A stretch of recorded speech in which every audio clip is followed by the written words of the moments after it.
Bonsoir, nous allons démarrer dans quelques instants. Bonsoir à tout le monde. Je crois qu'on a pas mal de médias qui sont là, des médias indépendants. Sky News voulait venir, j'ai dit à Silvano, mais on a dit non. Voilà, Sky News a dit We want to come to Strasbourg with Mr. Frédéric Baldon and of course Mr. Silvano Trotta. We come because we are friends from Keir Starmer, first Premier Minister of England. Voilà. J'ai dit je connais Silvano, mais Keir Starmer je connais pas. Donc du coup Sky News non. Médias mainstream sont pas là non plus évidemment. Voilà, vous pouvez le constater parce qu'avant je déconnais un petit peu avec Jean-Marie, je lui dis France TV viens. Et il me dit quoi? Tu vois les yeux, tu sais, ébaillés, il raconte France Télé qui va venir. Non, attendez, le réveil doucement pour les mainstream médias, mais ça va arriver dans quelques instants et dans quelques semaines, je pense, avec ce qui se passe aux États-Unis. En tout cas, c'est en très très bonne voie. Je suis très heureux de vous accueillir ici ce soir. Alors moi, c'est Steve Wagner. J'organise de temps en temps des conférences avec des gens qui sont comme moi, qui ont l'esprit rebelle. Donc Silvano Trotta, c'est la 3e fois qu'on fait un truc ensemble. En tout cas, il est avec nous, Pierre Chaillot, Pierre Barnerias et ce soir Frédéric Baldon. Et Silvano m'a dit, je vais absolument interviewer Frédéric Baldon par rapport à Bon Sens. Voilà, parce que vous allez faire un live bientôt aussi avec Bon Sens, Diane Trotta et Christian Perron. Il y a beaucoup de choses à dire. Alors je ne sais pas si vous avez tous lu le livre de Frédéric Baldon, mais c'est passionnant ce qu'il a écrit. Peut-être qu'on en fera un film un jour, mais il faudra qu'il dure 4 heures au moins le film. Donc Frédéric Baldon, lobbyiste, qui a donc travaillé ici, à Strasbourg et à Bruxelles, qui a attaqué Van der Leyen, qui méchamment l'a jeté et lui a pris sa carte de lobbyiste. Elle est méchante quand même. Et donc il a écrit ce livre qui est extraordinaire et ils vont en parler voilà, dans quelques instants et vous allez pouvoir poser des questions. Vous allez écouter cette conférence. Silvano a beaucoup de questions à poser à Frédéric Baldon. Et moi je voudrais, s'il vous plaît, mais vraiment pour démarrer, je voudrais un tonnerre d'applaudissements pour ces 2 messieurs. C'est... Voilà.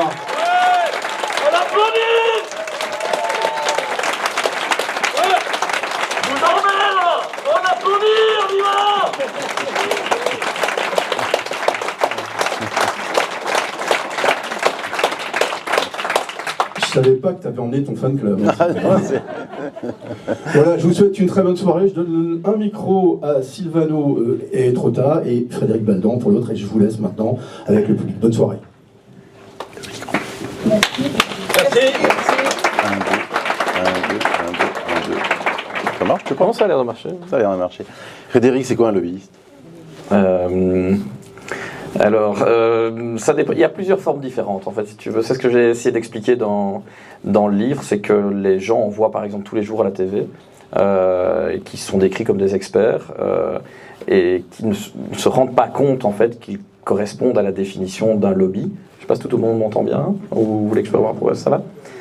Donc, en fait, il y a une réglementation européenne pour expliquer ce qu'est un lobby et ce qu'est un lobbyiste. Donc normalement c'est un porteur d'intérêt, ça peut être une ONG, ça peut être un gouvernement étranger, ça peut être une multinationale, il y a différents types. Moi mon cas par exemple c'était de cabinet de conseil spécialisé et donc en fait des sociétés me donnaient des missions pour essayer de défendre leurs intérêts par rapport à la réglementation européenne par exemple.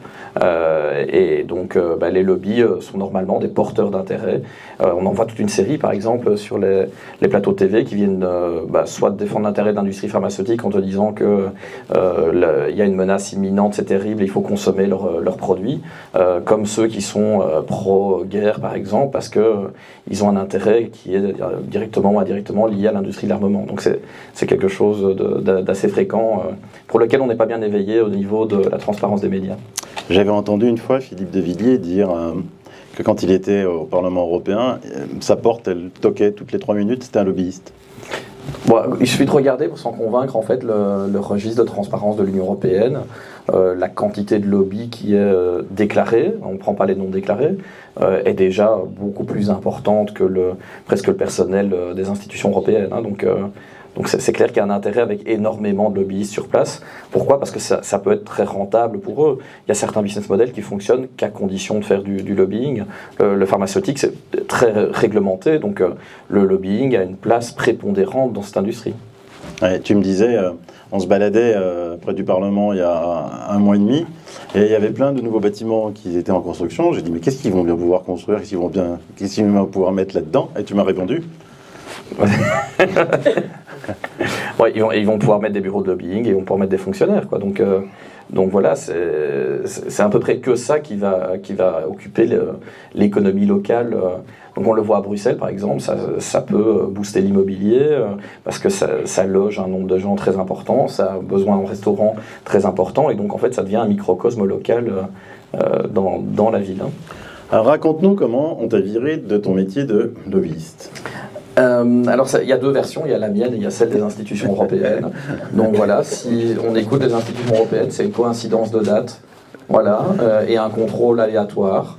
Ma version est un peu différente, donc en fait, vu que j'étais transparent comme lobbyiste, hein, donc faut pas que je vous donne une image positive de cette profession, hein, faut quand même garder un a priori très négatif, mais j'ai quand même déclaré mes clients, mes intérêts pendant plusieurs années. Donc ça veut dire que chaque année, j'ai renouvelé ma demande de badge, j'ai renouvelé mon accréditation en tant que lobby au niveau de mon cabinet de conseil. Et mes données n'ont jamais vraiment changé, parce que mon cabinet n'a pas changé, mon site internet n'a pas changé, donc tout est resté relativement constant.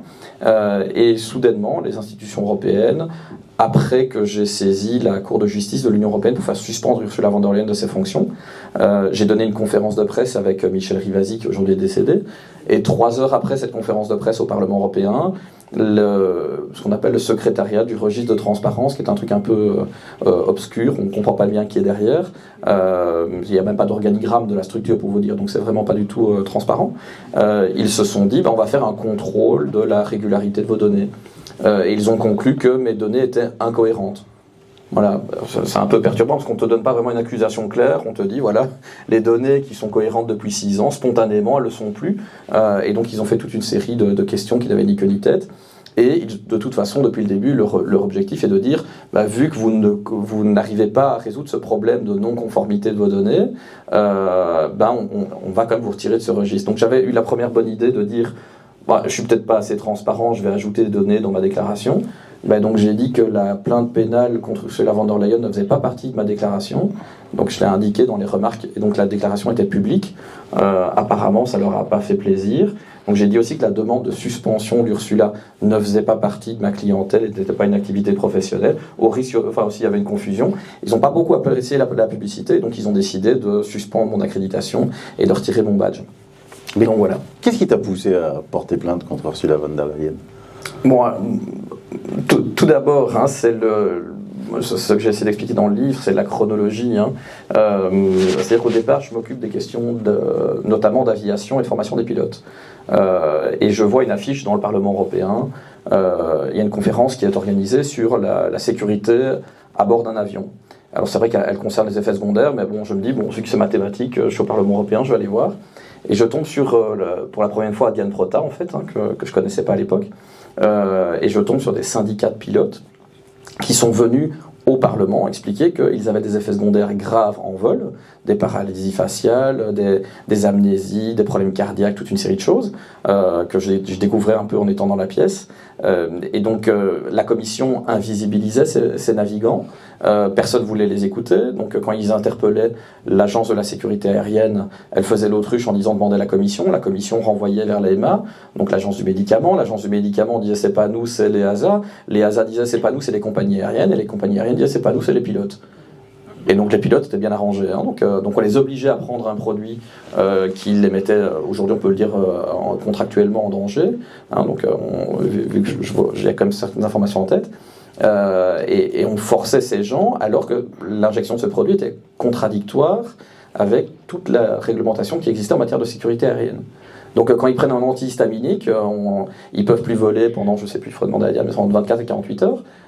Et par contre, là, on leur injectait un produit dont on ne connaissait pas les effets secondaires, et apparemment, ça gênait personne de ne pas connaître le risque en vol. Et eux, qui sont vraiment très concernés par votre sécurité en tant que passager, ont trouvé que c'était inadmissible. Et donc, vu qu'ils étaient assez bien entravés par les services de Madame von der Leyen pour s'exprimer en public et pour dénoncer un problème qui devenait relativement grave, je me suis dit, tiens, c'est quand même marrant, en face de moi, alors je ne sais pas si ça va plaire à tout le monde, mais j'ai Diane Prota qui est une femme, j'ai des femmes pilotes, j'ai des femmes hôtesses, j'ai des femmes députées.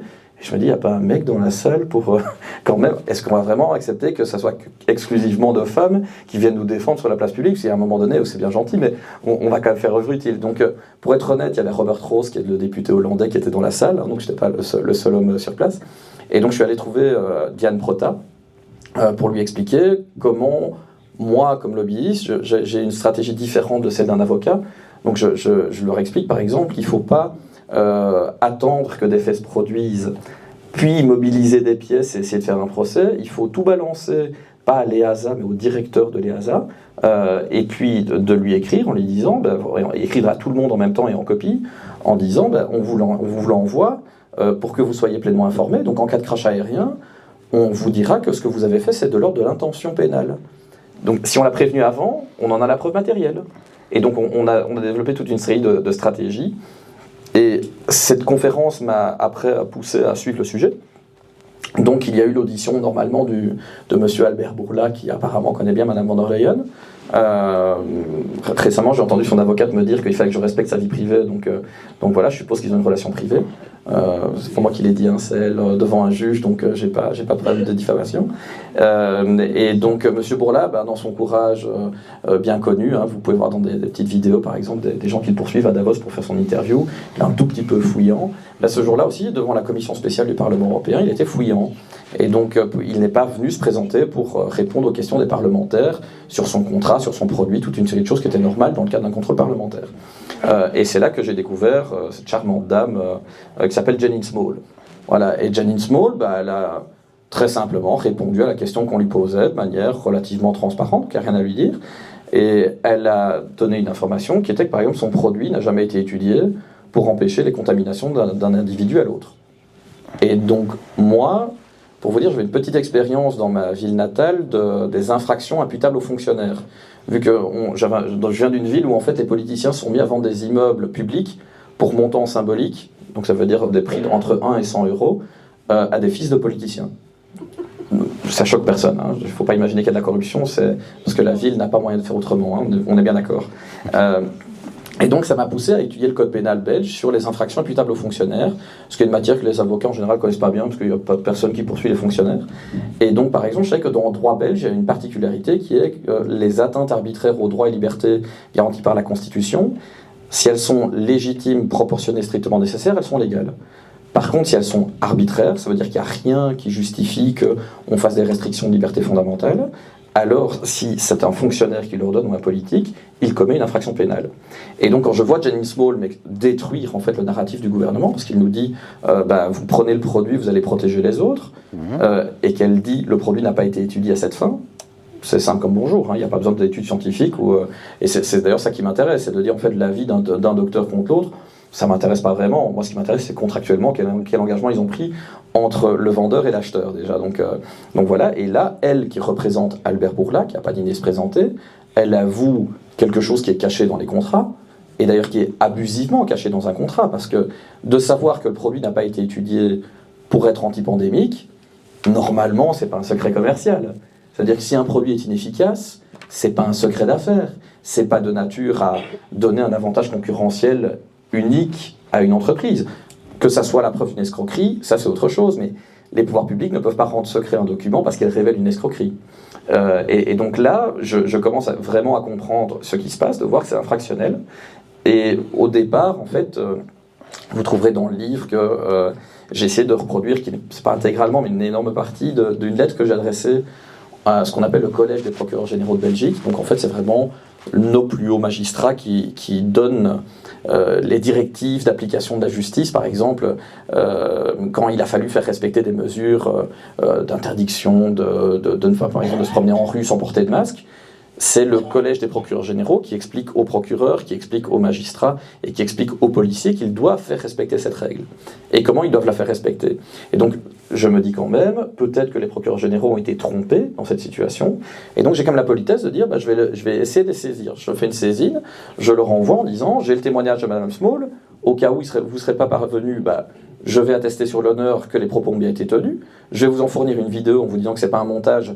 J'y ai assisté personnellement avec mon badge de lobbyiste. Et j'atteste sur l'honneur qu'effectivement, Madame Small a bien répondu à Robert Rose de cette manière.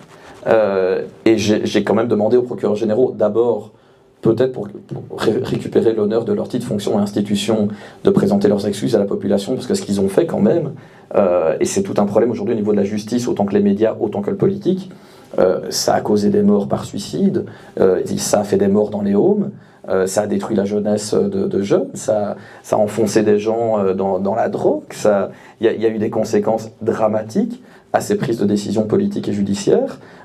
Et donc l'idée était de dire, on va peut-être pas vous faire la guerre, mais ce serait quand même bien que vous, la justice, vous vous saisissiez de l'affaire et que vous entamiez des poursuites.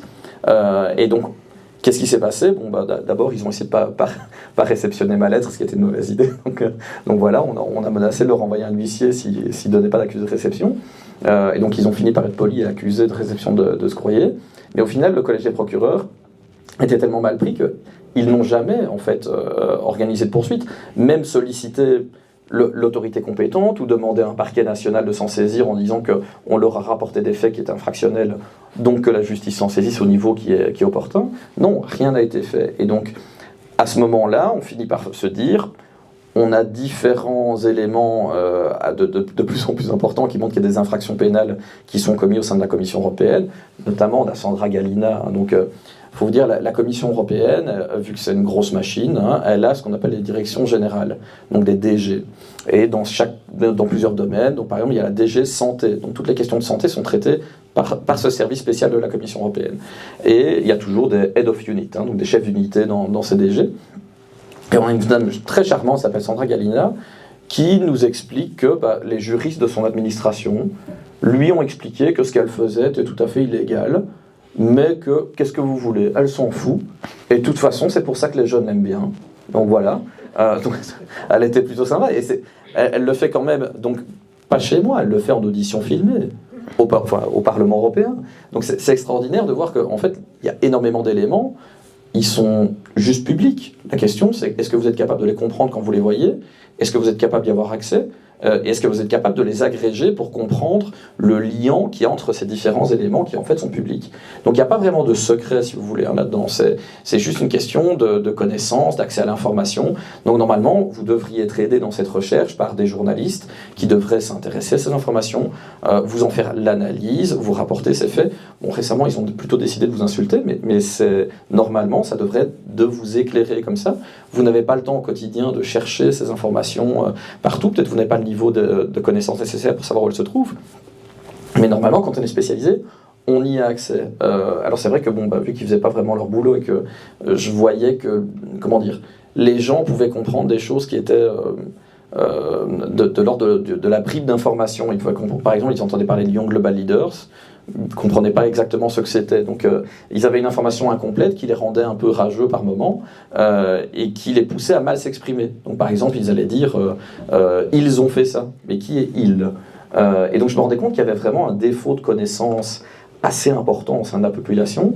Et en fait, personne ne connaissait vraiment réellement ce qu'est un lobbyiste, le milieu des institutions européennes, comment les deux s'emboîtent, ce que font les grandes fortunes en matière de lobbying dans la capture en fait de la décision publique. Et donc ça m'a donné envie de dire, ok, si on veut que les choses changent, il faut que les gens participent à ça. Donc pas qu'ils restent passifs dans cette situation, qu'ils reprennent le contrôle de leur vie.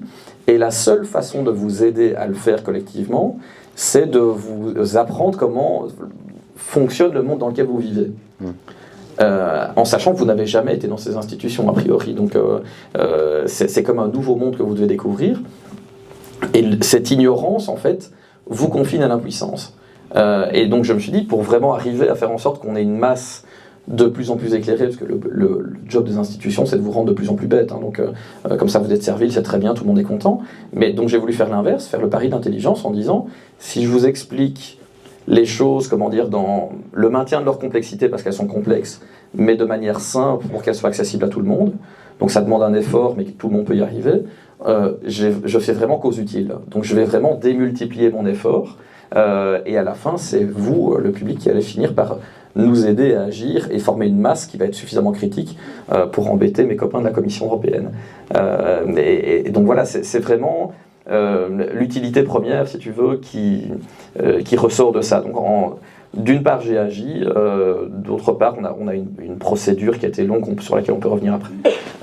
Mais ça part d'une volonté de dire, si les journalistes ne garantissent plus votre droit fondamental à la transparence et celui d'accéder à l'information, je vais réparer ce droit fondamental en vous donnant accès à cette information.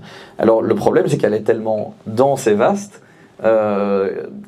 juste pour vous donner les moyens de commencer à comprendre, il a fallu un bouquin comme celui-là. Voilà, pour vous dire, il vous manque pas mal d'informations. Et le faire en interview pendant 1 heure, on n'arriverait jamais à le faire. Donc c'est quasiment le seul format qui va convenir pour vous enseigner, en fait. C'est pour ça qu'on a mis une table de matière devant, presque. Ça ressemble plus à un ouvrage pédagogique qu'autre chose. Mais ça vous permet vraiment de commencer à comprendre comment ça marche. Mais explique-moi comment Ursula von der Leyen, qui est élue par les eurodéputés, ne leur donne plus aucun compte. Elle engage 35,1 milliards de dépenses sur des vaccins qui, comme tu l'as dit, ne servent pas à endiguer une pandémie. Et les eurodéputés ne lui demandent pas de compte, ils n'ont plus de pouvoir, les eurodéputés. Bon, alors, pour recontextualiser, comme les eurodéputés, il faut quand même imaginer que c'est les gens qui ont voté le EU Digital Covid Certificate, que vous connaissez en France sous le nom de pass sanitaire. En Belgique, on le connaît sous le nom de CST. Okay. Comme je disais, je connais bien les droits fondamentaux et les infractions imputables aux fonctionnaires. Le CST, en fait, c'est une atteinte à vos droits fondamentaux. Alors la question de savoir si elle est légale ou pas légale, c'est est-ce que c'est légitime, proportionné, strictement nécessaire ou arbitraire. Et le vrai problème qu'on a avec les députés européens, c'est la masse parmi eux de gens qui ont accepté de voter ce dispositif de QR code, qui est une copie de ce qu'on décrit comme le crédit social chinois, qui en fait est un outil de conditionnement de vos comportements. C'est pas autre chose que d'aliéner votre libre arbitre. Donc c'est détruire vos droits et vous ramener à l'esclavage, presque. Et donc, ils ont accepté de le voter sans avoir accès au contrat du produit miracle qui était vendu comme étant une clé qui garantissait qu'il n'y avait pas de discrimination et qu'il n'y avait pas de violation arbitraire des droits. Alors qu'en fait, il suffisait d'avoir le contrat, ce qu'on a fini par obtenir, et les députés ont le droit d'accéder à ce contrat, indépendamment de ce qu'en dit la Commission, parce que la Commission ment. Les députés, en fait, ont le devoir de contrôler l'action de la Commission européenne. Donc c'est pas juste des gens qui sont là pour voter des lois. Ils doivent aller contrôler, en tant que législatif, l'action de l'exécutif. Alors vous voyez que ça marche plus très bien, il n'y a plus beaucoup de contrôle là-bas. Il y a comme une montée au pouvoir d'un pouvoir unique, donc sans contre-pouvoir. Mais donc ces députés, c'est un premier problème qu'ils ont. Le deuxième problème que vous avez avec, c'est que vous pensez que ces députés votent de manière individuelle. Alors il y a des outils qui sont développés pour les lobbyistes, qui sont des statistiques de vote avec ce qu'on appelle des votes de défiance ou combien de fois un député va voter contre son groupe. Et on se rend compte qu'en fait, si on fait ce genre de statistiques, des députés qui vont être frondeurs et qui vont voter contre la consigne de vote de leur chef de groupe, qui est jamais que quelqu'un qui est désigné par le parti politique, c'est quasiment rien, ça n'existe pas, quoi. Donc c'est très rare d'avoir des petits indépendants, ça fait une masse qui est assez faible, c'est peut-être maximum 10% des gens, encore je suis peut-être généreux en le disant. Et donc vous pensez que vous allez voter pour des députés qui vont voter de manière autonome. En fait, ils ne votent pas de manière autonome. C'est une structure qui est non démocratique, qui est le parti politique, qui explique à ces députés que s'ils veulent être sur la liste la prochaine fois et donc continuer à acquérir les revenus, qui sont quand même un peu anormalement supérieurs à leur utilité sociale, en fait, il va falloir qu'ils votent comme le parti a décidé. Et c'est aussi simple que ça. Donc en fait, il y a aussi à leur niveau une aliénation de leur libre arbitre. Donc vous ne devez pas imaginer qu'ils vous représentent. Par moments, on leur fait faire le show, on leur donne des sujets de bataille qui sont plus ou moins médiatiques pour vous convaincre que la fois prochaine, il faut voter pour eux. Mais grosso modo, c'est déjà une partie de la mécanique. Et donc, pour le vote, alors il faut faire attention aux mots que vous utilisez. Quand on dit assez souvent, par abus de langage, que Ursula von der Leyen a été élue par le Parlement, c'est pas vrai, c'est un vote de désignation. Donc moi par exemple, comment vous dire ça dans votre français, mon conseil municipal, quand il décide de mettre en place une institutrice dans une école maternelle, il fait pas l'élection d'une institutrice. Il fait un vote de désignation d'un fonctionnaire. D'accord ? Donc il nomme un fonctionnaire. Ursula von der Leyen, c'est pareil. Bon, je ne la mettrai pas dans une école, mais par égard pour les enfants. Mais très clairement, elle est fonctionnaire. Elle est juste nommée à ce poste par un vote indirect du Parlement. Personne ne l'a élue, elle participe à aucune élection. D'ailleurs, elle est quasiment la seule candidate quand on la propose. Et donc, oui, on a un problème qui est d'abord comment les chefs d'État ont pu accepter de la remettre en place, tout en sachant qu'on leur avait fait des superbes mises en demeure par l'aide d'avocats avant, pour leur expliquer qu'elle était poursuivie au niveau pénal par des États membres. Donc je ne sais pas si vous imaginez la blague. Donc dans les traités, Ursula, elle doit être la personne la plus à même de représenter l'intérêt de l'Union. Donc là, l'Union des États membres. Et elle est poursuivie pénalement dans une affaire de corruption par 2 États membres. Donc parmi toutes les personnes qu'on a trouvées dans l'Union européenne, apparemment c'est la seule qui est poursuivie par des États membres, et c'est la seule qu'on a proposée comme candidate. C'est quand même déjà passablement absurde. Et donc pour vous dire, on a même essayé de rendre service à ces parlementaires, et on a fait 2 procédures successives à Bruxelles. Donc votre serviteur ici présent s'est dit qu'est-ce qu'on peut faire de drôle avec son avocate. On a lu les statuts du Parlement, du PPE, donc du Parti populaire européen, le groupe politique d'Ursula von der Leyen au niveau européen. Et puis nous on est un peu bêtes, donc on essaie de regarder, tiens, est-ce qu'ils n'ont pas un code d'éthique qui serait applicable, et puis on se rend compte que eux aussi doivent proposer des candidats qui sont honnêtes, qui respectent les droits fondamentaux, qui ne sont pas corrompus, qui respectent les plus hauts standards d'éthique. Donc ils en ont plein comme ça. Et vu qu'on est un peu bête, on s'est dit, tiens, si on demandait à un juge, vu qu'une entreprise commerciale, quand elle a des statuts, on peut lui opposer, une association, quand elle a des statuts, on peut lui opposer, est-ce que le groupe européen, quand il écrit un code d'éthique comme celui-là, des statuts comme celui-là, qui est de dire qu'il proposera des candidats qui sont conformes en matière d'éthique, est-ce que le juge va lui obliger à respecter ses propres statuts ? Voilà. Et donc on a saisi un juge à Bruxelles en référé pour demander l'interdiction au PPE de présenter la candidature d'Ursula von der Leyen. Alors je vais peut-être vous choquer, mais d'abord, moi je suis censé être protégé vu que j'ai été considéré juridiquement comme lanceur d'alerte, c'est-à-dire que dans le cadre de ma profession, j'ai été témoin de faits, je les ai rapportés à une autorité extérieure, c'est-à-dire à la justice belge, et donc je suis bien rentré dans les clous, et puis je me suis donné à connaître par la suite. Ça correspond bien à la directive lanceur d'alerte qui est transposée en droit national en Belgique. Donc je saisis le tribunal en me disant, c'est simple, moi j'ai même été victime de représailles de la part de Mme von der Leyen, qui est la candidate du PPE, et donc je ne dois même pas normalement apporter la preuve que ce sont des représailles. En fait, la protection qu'on offre aux lanceurs d'alerte, c'est de renverser la charge de la preuve, donc la présomption, et donc normalement, je suis supposé être victime de représailles, et c'est la partie adverse de prouver que je ne le suis pas. D'accord ? C'est comme ça qu'on protège les gens. Et c'est intéressant parce qu'en fait, le PPE, on lui envoie un huissier de justice pour le convoquer, et il ne daigne pas venir. Voilà. Donc on va avec 2 avocats de mon côté, un liégeois et une parisienne. Donc on est face à des gens qui ont la charge de la preuve, qui ne se présentent pas. Je ne vous dis pas ce que Diane leur a mis pendant à peu près 1h30 en monologue devant un juge. Donc c'était quand même relativement intéressant. Et puis je me suis retrouvé condamné face à personne. Donc c'est quand même assez surprenant de voir que quand même des juges se donnent quand même la peine de faire l'avocat de la partie adverse, défendre le PPE alors qu'ils n'ont pas pris d'avocat, qui ne sont pas venus, insérer dans le jugement des éléments qui n'ont pas été mis en débat et qui en plus sont faux. Donc c'était assez intéressant. Et donc pour vous dire, on a quand même essayé par la voie légale de faire barrage à sa candidature. Alors Diane étant un petit peu, on dirait peut-être un peu têtue quand ça lui arrive, quand elle a vu le jugement, elle a demandé c'est où pour faire appel. et donc on a proposé des dates d'audience, c'était assez amusant. Vu qu'il y avait l'été, on était au début je crois que c'était à la fin du mois de juin d'abord en référé. On a saisi la cour d'appel. Et Diane demande, je veux une date et je la veux proche et je la veux pas après le congé judiciaire parce que si Mme von der Leyen est redésignée, le jugement ne sert plus à rien. Et donc en fait, on lui a laissé 48 heures pour faire des conclusions. Dans mon souvenir, elle a fait un truc comme au moins 50 pages, ce qui est relativement indécent. Elle a dû se relayer avec sa mère 24 heures sur 24 pour pouvoir faire les conclusions en 48 heures. Donc il y en a une qui lisait l'autre. C'était assez épique. Donc moi j'ai fini par imprimer à distance et les donner au tribunal. On a eu une audience début du mois de juillet. Alors, grande surprise, vous dites en appel, le PPE, ils sont gagnés en première instance, ils vont venir, ils ne viennent pas, donc la deuxième fois qu'ils ne viennent pas au tribunal. Alors la juge, vu qu'elle m'aime bien, moi je devais partir en vacances juste après l'audience normalement, et il y avait mon anniversaire au milieu, donc la juge a fait un report d'audience le jour de mon anniversaire, en plein milieu de mes vacances, donc j'ai dû revenir, juste parce qu'en fait elle voulait qu'on le renvoie encore une fois à un huissier de justice. Ce qu'on a fait, hein, donc on a été sympa, sauf que cette fois-ci, je me suis rendu sur place, hein, donc j'ai accompagné l'huissier, on a pris Xavier Zabert de chez François, toute une série de gens, des petits médias belges, on a pris des militants de la transparence, on a pris plein de gens et on s'est invité au siège du PPE.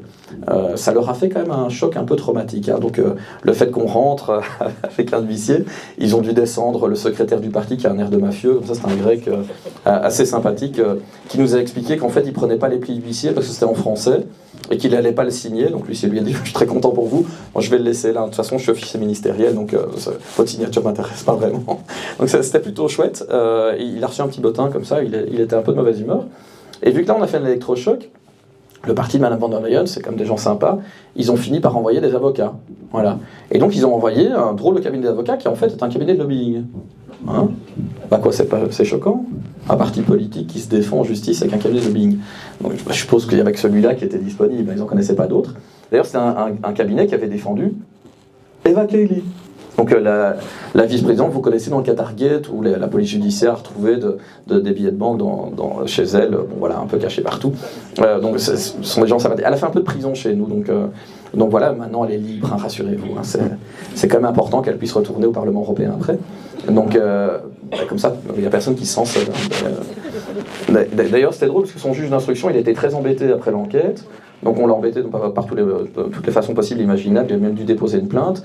Et quand j'ai appris ça dans la presse, pour le traitement de son juge d'instruction qui s'appelle Michel Claes, enfin celui de l'époque, moi j'étais au Parlement européen pour un hommage à Michel Rivasi que j'ai raconté dans ce livre, et j'ai vu Eva Kaili boire un verre avec Marc Tarabella, qui était un autre député qui était impliqué dans cette affaire, dans le lounge du Parlement européen. Donc vous voyez que tout va bien, tout est normal. Et donc pour en revenir à cette procédure face à le cabinet qui l'a défendu, le cabinet Papas, mon souvenir, c'était assez intéressant parce que en gros, eux ont tenu une ligne de défense exceptionnelle devant le juge, qui était de dire « Mais Madame le juge, si on y pense, elle est proposée par le Conseil, elle n'est pas notre candidate. » Je ne sais pas si vous imaginez que le parti d'Ursula a quand même été dire devant un juge en Belgique qu'Ursula n'était pas sa candidate. Hein. Non, mais c'est quand même pas mal. Moi j'avais les tweets de Manfred Weber, qui était le président du parti, qui disait « Notre candidate Ursula », mais devant le juge, l'avocat qui était en même temps lobbyiste disait « Non, mais elle n'est pas notre candidate. Hein. » Et il n'y a pas de problème. Et j'ai encore fini condamné. Hein. Donc c'est quand même quelque chose de pas mal. Et quand je fais l'audit de la déclaration de transparence du cabinet de lobbying qui a défendu le parti d'Ursula, je me rends compte que si je dois appliquer le règlement correctement, il faut les radier. Donc c'est quand même drôle. On venait parler du fait que moi je les radiais, mais ils sont dans les conditions pour l'être aussi. Donc apparemment le service de transparence n'avait pas le temps de s'occuper de leur déclaration. Donc voilà. Et après la suite, c'est quoi? Bon, alors on a eu plusieurs volets. Hein, si vous voulez, il y a à peu près 3 thématiques. On a saisi ce qu'on appelle la justice européenne en se marrant, parce que aujourd'hui, je crois que je peux plus faire illusion. Hein, pour vous dire, récemment, on a vu la reconduction de Mme van der Leyen. Donc, elle a prêté serment de défendre la Charte des droits fondamentaux. Vous y trouvez à l'intérieur le droit à la transparence. Et en même temps, les juges qui étaient devant elle pour sa prestation de serment, vu que c'était en grande chambre quand on a eu son procès avec le New York Times, sont aussi ceux qui sont en délibéré pour sa violation des droits de transparence. C'est quand même marrant, non? Elle a juré sur l'honneur, donc c'est bon, à mon avis, c'est oublié, quoi. Donc je ne sais pas comment les juges peuvent à la fois juger son affaire et à la fois l'avoir prêté serment. Donc c'est pour des faits qui sont plus ou moins tout à fait antagonistes. Donc c'est quelque chose d'assez amusant. Et donc on a essayé de saisir cette juridiction aussi. Pour vous dire qu'on a fait des efforts, on a engagé des moyens, on a eu des avocats, on a fait de manière sérieuse. On a demandé sa suspension. Et puis on s'est rendu compte que le juge qui devait nous juger, donc on a fait 2 procédures, une rapide et une longue. Le rapide, c'est le référé. On s'est rendu compte que le juge des référés avait quelques conflits d'intérêts personnels avec Madame van der Leyen. Donc, vu qu'il ne traitait pas notre référé, on lui a écrit en lui disant « Tiens, est-ce que vos conflits d'intérêts... » Enfin, on ne l'a pas accusé vraiment. On lui a dit « Vu le règlement de votre tribunal, vous devez traiter de manière indépendante, garantir le droit à un procès équitable, ce genre de choses, un recours effectif. Comment, au regard de vos conflits d'intérêts, vous faites pour respecter le règlement de votre propre cour, vu qu'il est le président du tribunal? C'est assez amusant à faire. Hein. Et donc, ce qu'il a fait était sympa, c'est qu'il a écrit, le greffe a écrit à Dienne pour dire que sa pièce était retirée du dossier. Vu que c'était emmerdant comme courrier, on l'a retiré, c'est quand même beaucoup plus simple. Donc mon avocat le réécrit avec un argument et il préfère supprimer la pièce du dossier, c'est quand même beaucoup plus simple pour ne pas y répondre. Et donc vu qu'il finissait par être un peu embêté, un peu acculé, c'est le juge du fond. Donc je ne sais pas si vous imaginez, Michel Rivasi, il a fallu 3 ans, donc elle est morte avant que le jugement ait été rendu par la CJUE. Moi, au fond, ils vont juger en 8 semaines. Donc voilà, pourquoi ? Parce qu'en fait, le juge des référés, vu qu'il était en situation de conflit d'intérêts, pour ne pas juger lui-même, il a poussé son copain, qui était juge du fond, en plein congé judiciaire, donc quand normalement ils ne doivent pas s'exciter pour rendre des décisions. Et bien en fait, son copain, vu qu'il a rendu la décision avant lui, il dit moi, je me réfère à la sienne.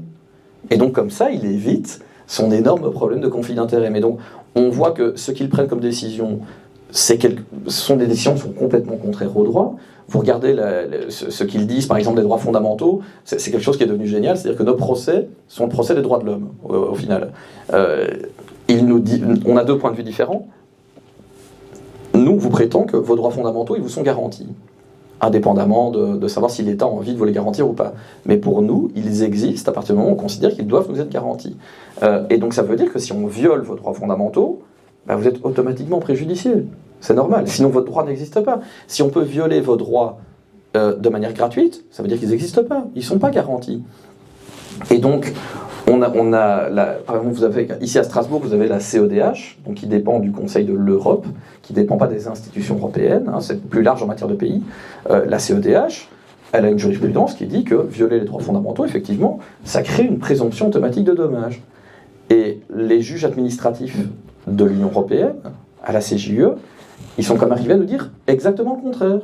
Et ils nous disent, vous avez insuffisamment démontré votre dommage. On viole mes droits fondamentaux, donc c'est automatique, donc il n'y a pas besoin de le démontrer. Et ce qu'il y a de sympa, c'est que le juge qui nous fait cette saloperie, la première chose, il est l'ancien président de la CEDH. Alors on se dit, peut-être qu'il a oublié, il n'était pas au courant. On s'est dit, chercher du conflit d'intérêts, c'est quand même peut-être un peu excessif de notre part. Donc, vu qu'on a quand même l'esprit d'autocritique, on se dit, vu que j'aimais bien la France, la TV française, Élise Lucet, on va lui faire à la Élise Lucet. Donc en fait, on a regardé, il se trouve que ce juge, 2 semaines plus tard, après avoir rendu son jugement, il donnait une conférence sur le fédéralisme européen en matière de justice. Donc vous voyez que c'est tout à fait politiquement neutre. Au sein d'un lobby à Bruxelles. Voilà. Donc il était panéliste pour un lobby à Bruxelles. Sympa, en matière d'indépendance. Et donc, avec Diane, qu'est-ce qu'on a fait ? Vu qu'on est un peu bête, on s'est inscrit pour participer à la conférence. Et vu qu'ils avaient besoin de gens pour remplir la salle, on a été acceptés, il n'y a pas de problème. Et donc, ce qu'il y a de bien, c'est qu'elle est passée relativement inaperçue dans une foule d'avocats, de procureurs et de juges.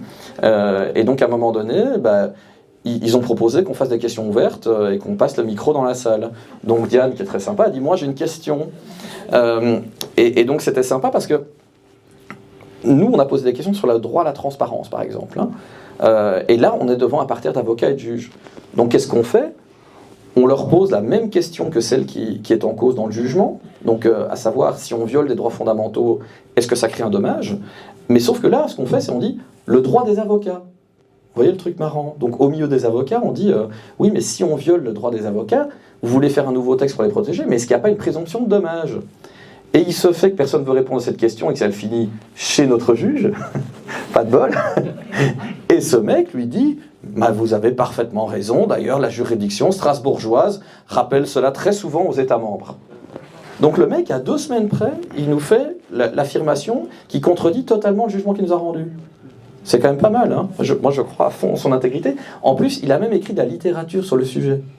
Donc là, vous sentez vraiment qu'on a accès à un tribunal qui est impartial et qu'on a un recours effectif, qui est peut-être plus de droit non plus, mais c'est quelque chose d'assez amusant. Et donc ça nous a amené au dernier volet, qui est le volet pénal. Donc dans ce livre-ci, vous avez le début de l'affaire pénale. Alors vu que ça continue tout le temps, je peux vous donner des détails à peu près nouveaux à chaque fois, mais qu'il faut le temps d'écrire, pour que vous ayez une archive vraiment de ce qui s'est passé, parce que vous ne pouvez pas vivre facilement ce procès. Les audiences sont parfois huis clos. On a eu l'idée en fait de dire, Madame van der Leyen, finalement, elle est honnête.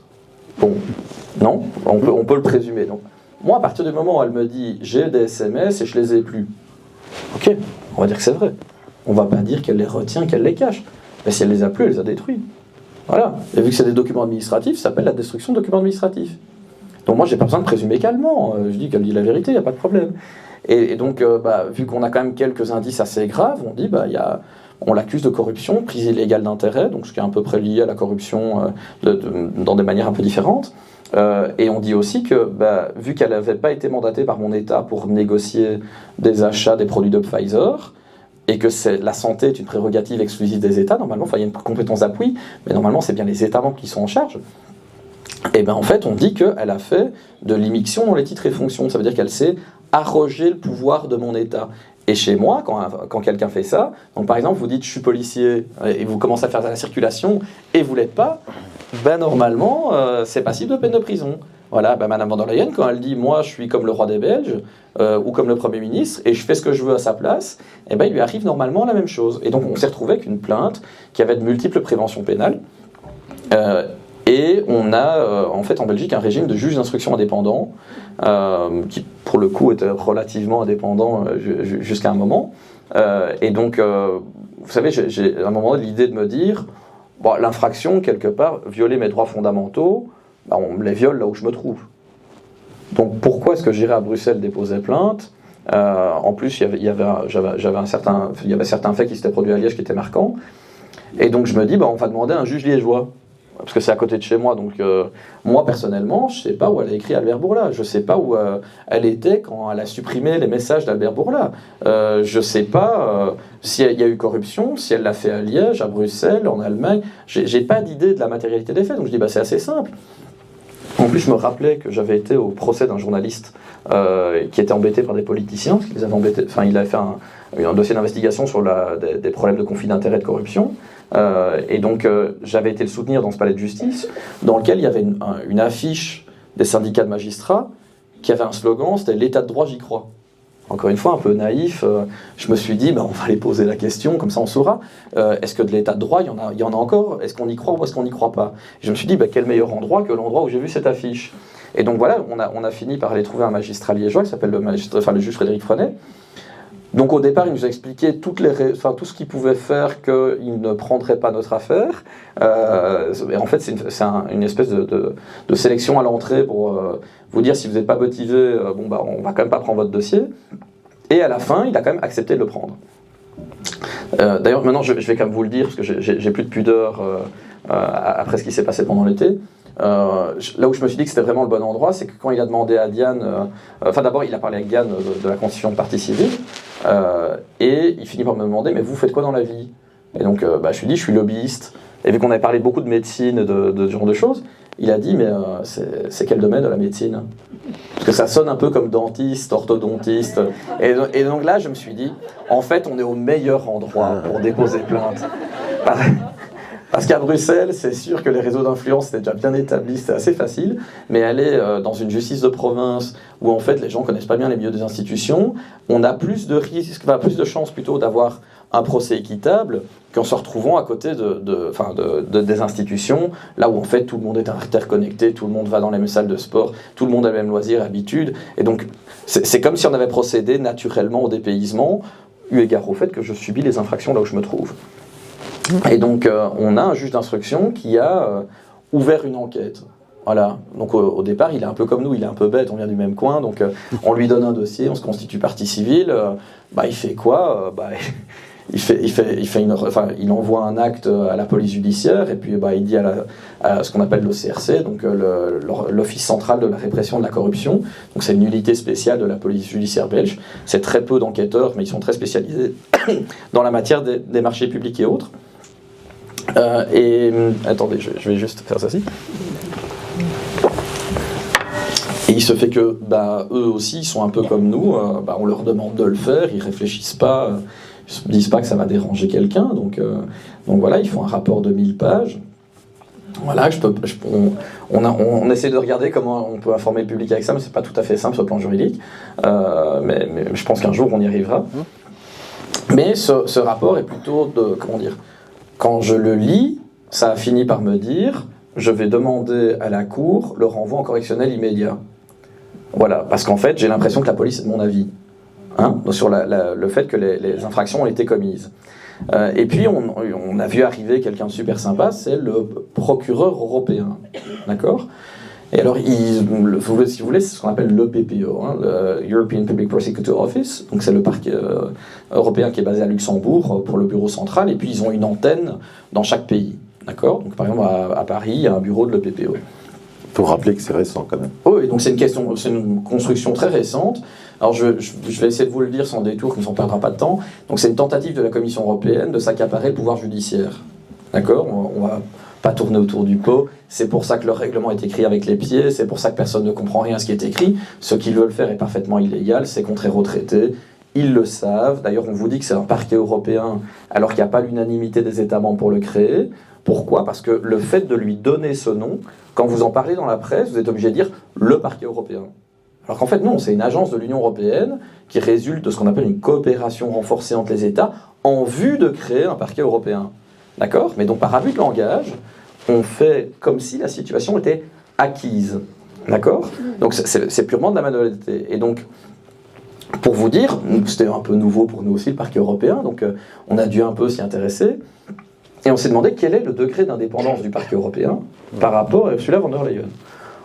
On s'est rendu compte, grâce à un témoignage du chef du parquet européen, qui s'appelle Laura Kövesi, charmante roumaine, qui a été mise sous contrôle judiciaire dans son pays pour corruption, pour abus de pouvoir et pour faux témoignages. Très bien. On lui a levé son contrôle judiciaire, comme ça elle a pu devenir chef du parquet européen. Juste comme ça, les Roumains étaient débarrassés, c'est vrai. C'est les Luxembourgeois qui se la tapent de toute façon. Donc quelque part, on est content. Et elle ne doit pas venir tout le temps chez nous. Elle vient que pour mentir en contrôle parlementaire. Voilà. Le reste du temps, elle ne vient pas. Donc c'est plutôt chouette. Et on se rend compte que c'est la Commission européenne qui décide de son budget de poursuite. C'est quand même pas mal, non ? Donc ils sont venus s'ingérer dans une affaire belge. Alors il faut comprendre qu'ils ont le droit de le faire quand il y a une atteinte au budget de l'Union européenne. Alors Madame von der Leyen était super sympa pour nous aider, je suppose que c'est fait exprès. Quand elle était candidate à sa propre conduction, elle est allée à Maastricht, et puis elle a dit « il n'y a pas d'argent européen dans ces contrats ». Elle a dit « c'est les contrats des États membres, signés par les États membres, payés par les États membres ». Mais donc de là, on se dit, tiens, c'est quand même drôle, le parquet européen, il vient et il dit, moi je suis compétent, il y a une atteinte au budget de l'Union. La présidente de la Commission qui dit le contraire, c'est quand même sympa. Hein. Et donc en fait, on leur demande, démontrez-nous que vous êtes bien compétents, vous avez bien un préjudice. Alors ils ont été jusqu'à nous dire qu'en fait, le fait de mettre des fonctionnaires à disposition pour négocier les contrats était en soi un préjudice financier. C'est sympa, hein, donc... Mais normalement, c'est l'intérêt financier le plus fort qui doit gagner au niveau de la compétence. Et donc, c'est bien les États membres qui ont été préjudiciés à concurrence de plusieurs dizaines de milliards. Et donc, par rapport à l'importance du travail des fonctionnaires des institutions européennes, normalement, ça ne devrait pas être sur le même pied d'égalité. Hein. Donc voilà, ils ont une haute considération de leur travail peut-être. Hein. Donc, c'est peut-être pour ça que ça vaut des milliards. Donc voilà, ou pour Pfizer, ça vaut des milliards, peut-être leur travail, je suis d'accord. Mais ça nous a amené face à ce parquet qui est très problématique. Et donc, je vous ai dit, il y a d'abord le problème du budget qui est accordé par Mme von der Leyen. Et le procureur européen n'arrête pas de dire « je n'ai pas assez d'argent pour organiser les poursuites ». Donc c'est super intéressant. Et puis après, il y a l'informatique du parquet européen. Alors, le dossier du juge d'instruction qui est secret, pour Mme von der Leyen, normalement, parce qu'elle est mise en cause, c'est assez amusant parce qu'il a été transféré au parquet européen sur une infrastructure informatique qui est donnée par la Commission européenne de Mme von der Leyen au parquet européen. Donc vous voyez bien qu'il n'y a pas de conflit d'intérêt. Hein, tout le monde est d'accord, on est en bonne compagnie, quoi. Bien sûr. Et vous vous rendez compte encore après, il y a un petit détail qui n'a pas beaucoup d'importance, mais Mme von der Leyen a le pouvoir de révoquer avec sa commission le procureur en chef. Donc je suppose qu'elle ne se sent pas en danger. Hein, parce qu'elle aurait pu retourner en Roumanie, ça l'aurait arrangé, ça nous aurait arrangé peut-être. Mais donc voilà, donc vous voyez qu'on était face à un parquet qui était indépendant, pas quelqu'un qui était missionné par Ursula von der Leyen pour interférer dans le processus de la justice belge. Donc dans notre loi du renseignement, ça s'appelle vraiment porter atteinte à l'ordre institutionnel belge. Hein. Donc normalement, si les services de renseignement belges avaient fait leur boulot, ils seraient quand même intervenus au moins dans cette affaire, parce que l'action du parquet européen, qui est une entité, à mon sens, étrangère, parce qu'elle est à Luxembourg, très clairement, elle violait la loi sur le renseignement belge. Et bon, a priori, il n'y a personne qui s'est vraiment ému de cette question. Et donc, si vous voulez, on s'est retrouvé dans une bataille où, en fait, le rôle du parquet est de dire que Madame van der Leyen est innocente, et d'ailleurs, elle est tellement innocente qu'ils n'ont pas de suspect. Alors, ils sont très sympathiques, hein, on s'est dit, vu qu'ils veulent contribuer à la justice, on va essayer de les rencontrer pour voir à quoi ils ressemblent. On fait comme on peut, hein. Encore une fois, je prends l'avocate parisienne, on se déplace, on essaye d'aller dire bonjour, on va chez eux. Alors, vu qu'il y a une date d'audience qui finit par être fixée, on se rend dans leur bureau avec une demande simple, on veut accéder au dossier. Voilà, vu qu'il y a une audience, il y a un dossier dans vos mains, il y a un dossier dans les mains du juge, vous êtes obligé normalement de faire de la coopération loyale, hein, c'est dans votre règlement, et donc normalement vous devez donner connaître au juge d'instruction les éléments qui sont dans votre main. Et donc on leur dit, on se rend dans vos locaux et on veut consulter le dossier avant l'audience. Ce qui est notre droit, on est quand même parti au procès, donc c'est assez intéressant. Et donc, on a demandé à rentrer, ils ne voulaient pas, on a demandé à voir le greffier. Alors ça les a un peu tracassés, ils ont beaucoup téléphoné en néerlandais entre eux. Puis on nous a envoyé des gardes de sécurité d'abord, c'est devenu assez sympa, parce que dans ces cas-là, c'est quand même pas facile que Diane ne saute pas dans tous les sens. Donc voilà, vous voyez la taille de... soit. Voilà, c'est intéressant de lui mettre un molosse en face, je vous expliquerai pour la suite. Mais en fait, les gardes de sécurité finissent par nous faire descendre quelqu'un qui refuse de s'identifier, mais qui dit finalement être l'huissier, mais qui n'est pas, le greffier, mais qui n'est pas vraiment le greffier. Donc on a un pataquès incroyable, on a des gens qui refusent de coopérer. Puis on se dit, vu qu'on n'arrive pas à accéder au bâtiment, parce qu'ils ne nous laissent pas passer la porte, on va prendre notre document qui est un acte pour accéder au dossier, on va le donner à l'accueil, on va demander juste un tampon pour réception, pour dire qu'on a demandé à avoir l'accès. Et puis les gens de l'accueil nous disent, non mais on a reçu des consignes, en fait on prend aucun document. Ministère de la Justice, hein, ça va, il n'y a pas de problème. Et on voit qu'en plus, c'est les femmes qui s'occupent du courrier. Donc, a priori, faire un reçu postal devrait être dans leur corde, mettre un tampon, une signature. Et là, elles ne veulent pas. Et alors, nous, on dit, si vous ne prenez pas notre document, on ne part pas. Donc, ils le prennent un peu mal. À mon avis, c'est le parisien qui ne marche pas bien comme langue avec les hôtesses d'accueil qui sont néerlandophones. Et donc, ils le prennent un peu mal, et donc ils téléphonent encore à l'EPPO qui finit par dire envoyez-leur à la police. Donc, la police est censée venir. On perd un peu patience, qu'au bout de 2 heures, passé à rien foutre, on avait un autre rendez-vous avec le juge d'instruction. Et donc, on part. Et puis, quand on part avec Diane, on est dans la rue, puis on voit un combi de police. On dit ok, on va faire demi-tour, on va aller les voir. Alors. Donc, on est retourné se faire arrêter par la police, et il se fait que les 2 policiers qui sont là sont un peu paumés parce qu'ils disent attendez, je comprends pas, c'est quoi le problème? Il y a un trouble à l'ordre public? Non, pas vraiment, mais qu'est-ce que vous essayez de faire? Je veux donner mon document à madame, qu'elle mette un tampon pour réception. Elle sait pas le faire? Non, elle veut pas, je comprends pas pourquoi elle veut pas le faire. Et donc, le policier est là, il commence à parler avec la dame de l'accueil, c'est assez sympa, et puis il comprend qu'elle veut pas. Et donc il regarde Diane, mais il fait mais qu'est-ce que je fais? Alors elle le regarde comme ça, il est plus grand. Vous avez la voie de fait en droit belge? Voilà, il y a voie de fait. Et donc on finit par être les victimes de voies de fait, et c'est les gens qui ont commis ces voies de fait qui ont appelé la police. C'est quand même pas mal, hein. Donc pour vous dire, on se dit ok, ils n'ont pas voulu de nous en Belgique, peut-être qu'ils nous aiment pas assez, donc on est allé visiter la ville de Luxembourg pour aller au siège du parquet européen. Je dis peut-être qu'eux aussi ils ont une copie de ce dossier, hein, parce que c'est là qu'on a notre copine roumaine qui s'appelle Laura Covesi. Et donc, quand même, chapeau le Luxembourg, quand ils vous reçoivent à l'accueil, ils sont extrêmement polis. C'est vraiment super bien. Donc quand on me dit non, mais d'une manière qui est quand même vraiment super agréable. Et donc ils ont quand même, ceux de l'accueil qui étaient des agents de sécurité, ils ont fait tout ce qu'ils ont pu pour aider, ils voulaient rendre service, c'était super bien. Et puis ils ont compris que c'était nous. Et ils ont fait descendre 8 agents de sécurité. On n'était que 2. Hein. Donc voilà, c'était assez marrant parce qu'il y avait un mec qui devait faire 2,10 m et il essayait de se mettre face à Diane de manière imposante. ça lui réussit pas, le gars, je crois. C'est une assez mauvaise idée. En général, se démonte pas dans ces cas-là, donc c'est assez marrant. Et donc, on est encore resté, je sais pas combien de temps chez eux, 1 heure, 2 heures, pour essayer d'accéder à un dossier qui est le nôtre, hein, quand même, faut vous rendre compte. Puis pendant qu'on est là, on regarde dans le hall et on voit, tiens, il y a un écran, c'est génial, le total des montants qui sont concernés par les enquêtes de l'EPPO. Puis on se dit, c'est quand même marrant, parce que juste le contrat de Van der Leyen avec Albert Bourla, le dernier qui a été négocié, celui pour lequel on porte plainte, on ne porte pas plainte pour les autres, c'est 35 milliards. Ça ne peut pas rentrer dans les chiffres de l'EPPO. Donc, ils ont fait un communiqué pour dire qu'ils avaient ouvert une enquête. Ils ont fait une interférence dans la nôtre pour essayer de la reprendre. Et quand on regarde leur rapport d'activité, les 2 annexes successives, on se rend compte que notre affaire ne peut pas être dedans. Parce que vu qu'on a le montant total et le montant du contrat est supérieur au montant total, c'est qu'ils ne font pas d'enquête. Ou en tout cas pas officiellement. Donc il y a quand même un problème.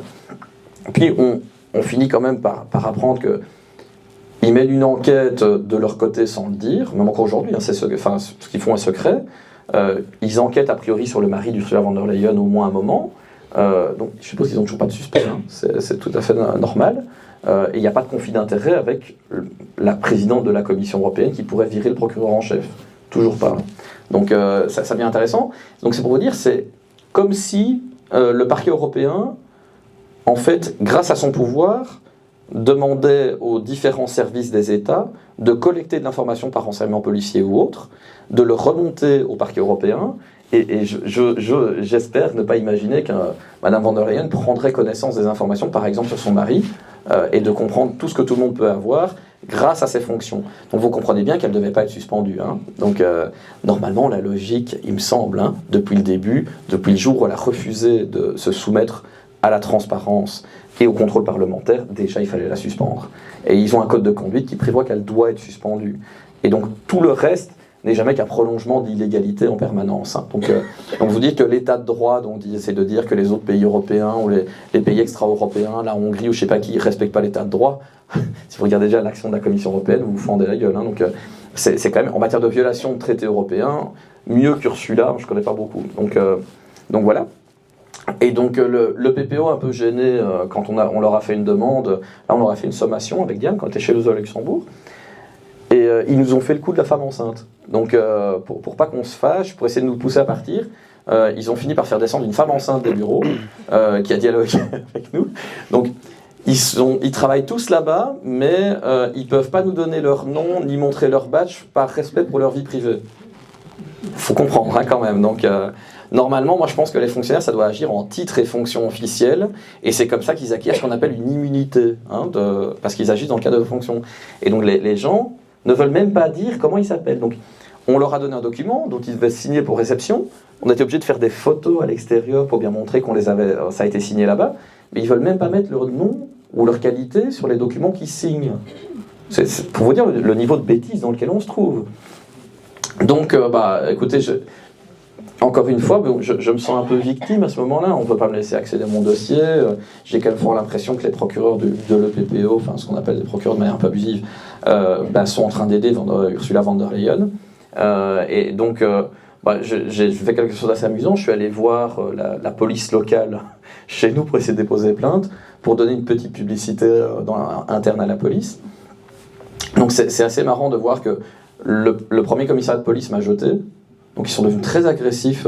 Yann me disait oblige-les à prendre ta plainte. Je dis, écoute, quand tu vois le mec comme il est devenu rouge et qu'il a crié, je pense que ce commissariat-là, je peux plus insister, c'est pas possible. Il a vraiment crié fort, le monsieur, quand je lui ai dit que je voulais déposer plainte contre un procureur. Parce que bon, pour vous expliquer l'anecdote, j'essaye de dire, j'arrive à l'accueil, donc on me demande pourquoi vous êtes là-bas, déposer une plainte. Ah très bien. Il demande contre qui? Un procureur. Alors là, ça leur fait déjà un peu bizarre. Et alors, non, un procureur, ça ne va pas, le procureur du roi, on ne s'est pas déposé plainte contre lui.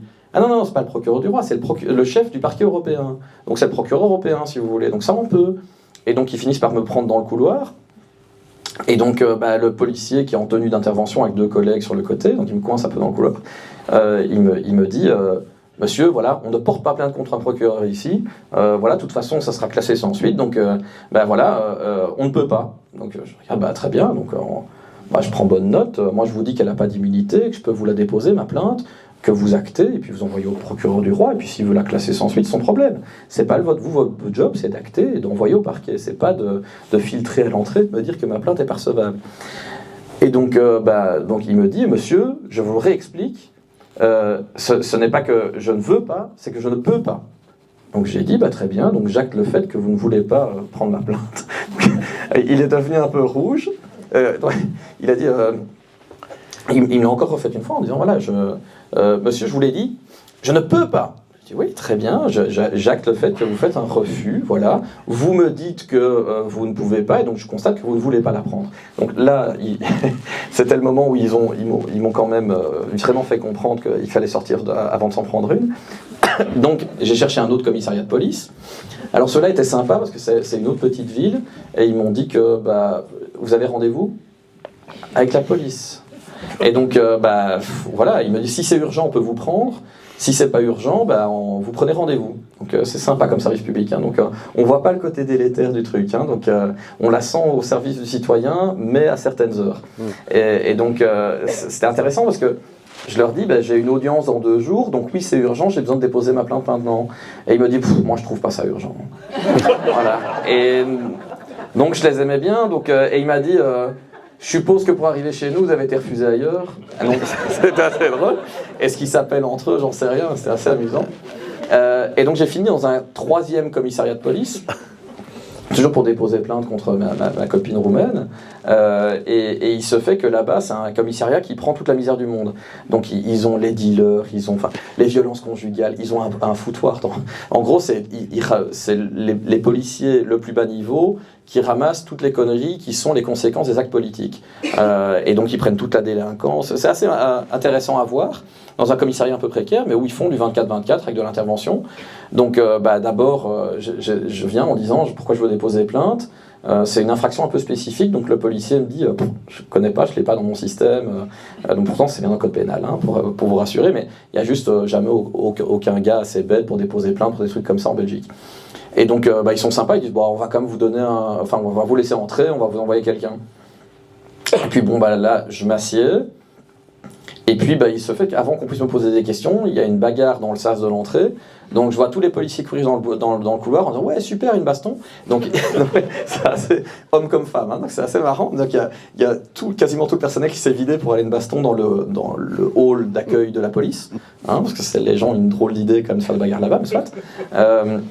Puis j'ai un policier super sympa avec moi qui me dit oui mais c'est quoi vos infractions, vous allez voir dans le code pénal l'article un tel, voilà, prenez un code pénal avec vous allez voir celle-là. Donc il a fini par aller voir, je comprends, hein, c'est pas sa matière quotidienne, il fait plutôt la petite délinquance ou les violences conjugales, donc a priori les infractions compliquées imputables à des fonctionnaires, la prise illégale d'intérêt, les atteintes arbitraires au droit, c'est pas vraiment son boulot. Et donc c'est devenu assez marrant parce que il m'a demandé mais vous savez où vous êtes? Donc c'était assez sympa, je dis oui, j'ai très bien compris où j'étais, mais on n'est pas capable de traiter un truc comme ça, nous. Et c'est bien la présidente de la commission peine, oui, tout à fait. Il y a un dossier chez le juge Freinet, donc les gars sont un peu épatés, donc l'inspecteur que j'ai face à moi prend son inspecteur principal, qui est obligé de demander au commissaire. Et puis après, en fait, ils ont leur commissaire qui demande qu'on appelle le magistrat de garde, parce que je suis pas arrivé pendant les heures. Forcément, je suis arrivé le soir à cause des autres, mais et donc on a réveillé à peu près toute la chaîne avant l'audience. C'était assez drôle, hein. Je sais pas si c'était fait exprès de ma part, mais en tout cas, voilà, tout le monde a fini par être au courant. Et puis ils ont dit, mais vous savez, en le faisant chez nous, il n'y a pas un grand secret, hein, donc une fois que c'est dans le système, il y a tout le monde qui le voit, hein, donc oui, j'avais bien compris. Donc c'était assez sympathique. Je me suis rendu compte que parmi les policiers, même s'ils étaient un peu bas niveau, qu'ils avaient toute la misère du monde, c'est encore ceux qui font mieux le métier de policier et qui sont le plus sincères dedans. Et donc parmi les policiers, je dirais pas lesquels, mais il y en a quand même qui sont venus me dire vous avez de quoi les accuser? Oui. Et tenez bon. Donc c'est pour vous dire quand même la police est quand même bien, donc je leur ai dit écoutez, on va quand même mettre fin à la plaisanterie. Moi, ce qu'on peut pas faire une main courante, vous me dites d'aller chez le juge d'instruction, et moi je vous remercie de me le dire. Et puis voilà, donc ils m'ont renvoyé chez le juge, donc j'ai pu aller déposer au greffe du juge. Et je suis très étonné maintenant quand je vais dans d'autres greffes, parce que le PPO m'a tellement bien habitué que ça me surprend toujours quand on m'arrête pas. Donc maintenant, quand je donne des documents, qu'on me donne des reçus, je trouve ça un peu perturbant. Tiens, il n'y a pas d'agent de sécurité, pas de police, c'est très très très bizarre. Et donc pour vous dire, c'est aussi possible qu'on ait vu ce procès un peu comme ça existe dans l'industrie du lobbying, comme une action de lobbying, c'est-à-dire qu'on a une stratégie qui est de dire, si on accuse Ursula von der Leyen d'avoir détruit ses SMS, si on lui perquisitionne qu'elle est là toujours, moi ça me va très bien, donc on les aura. Si elle les a détruits, on reconnaît qu'elle les a détruits. Donc aujourd'hui, nous on pense qu'elle les a détruits. Ou en tout cas qu'on peut le démontrer qu'elle les a plus, en tout cas. Donc voilà, c'est simple. Même si Albert Bourla les a toujours. Et il y a autre chose qui nous intéressait. C'est fondamentalement à quoi sert un contrat. Un contrat, c'est quand on a un litige, on va devant le juge, on demande un arbitrage, on présente le contrat au juge. On se dit, si on leur fait un procès, ce contrat qu'ils donnent à personne, ils vont quand même bien devoir le montrer à quelqu'un. Et donc, si vous voulez, c'est assez simple, on analyse la chaîne causale en se disant, vu que les députés européens n'y arrivent pas, les avocats qui vont à la CJE s'exciter, parce que c'est un tribunal administratif qui dépend de l'Union européenne. Vous avez vu le New York Times, je ne sais pas quand ils seront leur délibéré, mais c'est pas près d'arriver. Les autres avocats, oui, ils ont des décisions, mais la commission ne veut pas les appliquer, donc quelque part quel effet ça a. Voilà, ils peuvent juste faire conclure à la CJE que on doit annuler la décision de la commission de refuser. Puis elle leur prendra une nouvelle pour refuser. On va repartir pour 3 ans à chaque fois, ce sera super chouette. Donc pendant ce temps-là, ils s'amusent tous entre eux, c'est chouette. Et nous, on s'est dit comment on fait pour aider vraiment les victimes d'effets secondaires, les gens qui ont perdu leur gosse, qui ont eu des effets super graves, qui ont fini par s'agréger au fil du temps avec nous. Donc au départ, j'étais un peu le seul plaignant. J'avais comme idée, à cause d'un ancien policier qui m'avait pas mal formé, quand vous êtes un peu trop léger pour attaquer quelqu'un, vous montrez qu'on peut blesser la bête, et puis il y a comme plein de gens qui vont venir pour vous aider à l'achever. En gros, il fallait un idiot utile pour déposer la première plainte. Je me suis dévoué. Voilà. Je dis, s'il faut être con, peut-être que je peux le faire mieux que les autres. Donc voilà, j'avais passé beaucoup d'années dans le Parlement européen, donc je trouvais que j'avais un avantage tactique. Et donc c'est ce qui a fait qu'après, on était tout seul, et toute une série de gens se sont dit, mais tiens, vous vous marrez tout seul, on peut pas se marrer avec vous. Et puis après, on a eu des partis politiques italiens, français, il y a eu quand même Florian Philippot, c'est le seul parmi vous. Alors moi je peux vous le dire directement, je suis belge et italien, je vote pas en France, donc essayer de me faire une assimilation politique, c'est assez compliqué, donc je vais pas voter en France pour Florian Philippot. Mais en tout cas, parmi les politiques, je dois quand même remarquer, c'est le seul français qui est venu. Voilà. D'autres pouvaient venir déposer plainte, on a proposé à d'autres, il y en a qui ne sont pas venus. Donc voilà. Après ça, on a eu quand même des États membres qui se sont joints à la cause. On a eu des pilotes et des hôtesses. On a eu des collectifs de citoyens qui sont venus. On a eu des parents qui ont perdu leurs enfants. Et donc on a formé une masse à la fin d'à peu près 1000 personnes avec des États membres, des partis et des associations. Donc c'est quand même pas si mal pour avoir drainé les gens dans un contexte comme celui-là. Et donc, il y avait vraiment un intérêt, si vous voulez, pour les victimes individuellement. Vous imaginez ce que c'est. Nous, on est des professionnels, on est des avocats, des lobbyistes, on a même des journalistes par moment qui nous aident. Donc, c'est plutôt dans notre scope professionnel. On a vraiment des compétences particulières. C'est le résultat de nos vies, de nos formations, de nos expériences. Mais quand, en fait, des gens ordinaires qui n'ont rien demandé dans la vie se voient handicapés à cause d'effets secondaires de manière assez grave, dont certains vont mourir ou certains ont vu leurs enfants mourir, ces gens-là ont d'abord la douleur et la difficulté, mais en plus ils n'ont pas les compétences professionnelles et ils sont seuls. Donc comment on fait pour les aider ? En fait, il faut casser le secret de Pfizer. Et donc on s'est quand même relativement bien employé à le casser. Alors c'est juste, ça s'est pas exactement passé comme on avait prévu au départ, mais on se disait, en faisant une procédure, on va les obliger, en fait, à produire le contrat. Et donc en fait, dans le cadre des débats judiciaires, le contrat finit par apparaître dans le dossier soumis au secret d'instruction. Et donc ce qu'il y a de pas mal, c'est que alors je vous dirais pas que ça m'a pas surpris ce qu'on trouve dedans, mais quand même, par rapport à ce que je vous ai dit de pas joli dans le livre sur l'activité de Pfizer et son produit, ça contredit pas ce que j'ai écrit. Mais par contre, ce qu'on a compris du contrat, c'est encore plus dégueulasse que ce qu'on avait compris jusqu'à présent. Donc là, très clairement, aujourd'hui, en le lisant, je n'ai pas beaucoup de doutes quant au fait que ceux qui connaissaient ce contrat, donc ceux qui l'ont signé par exemple, ceux qui l'ont négocié, qui en même temps ont fait des restrictions de liberté, sont très ouvertement des criminels, quoi. Y a pas d'autre mot pour ça, et franchement, quand je le vois, j'ai plus beaucoup de doutes quant au fait que c'est une escroquerie et qu'on a usurpé le consentement d'une partie des gens.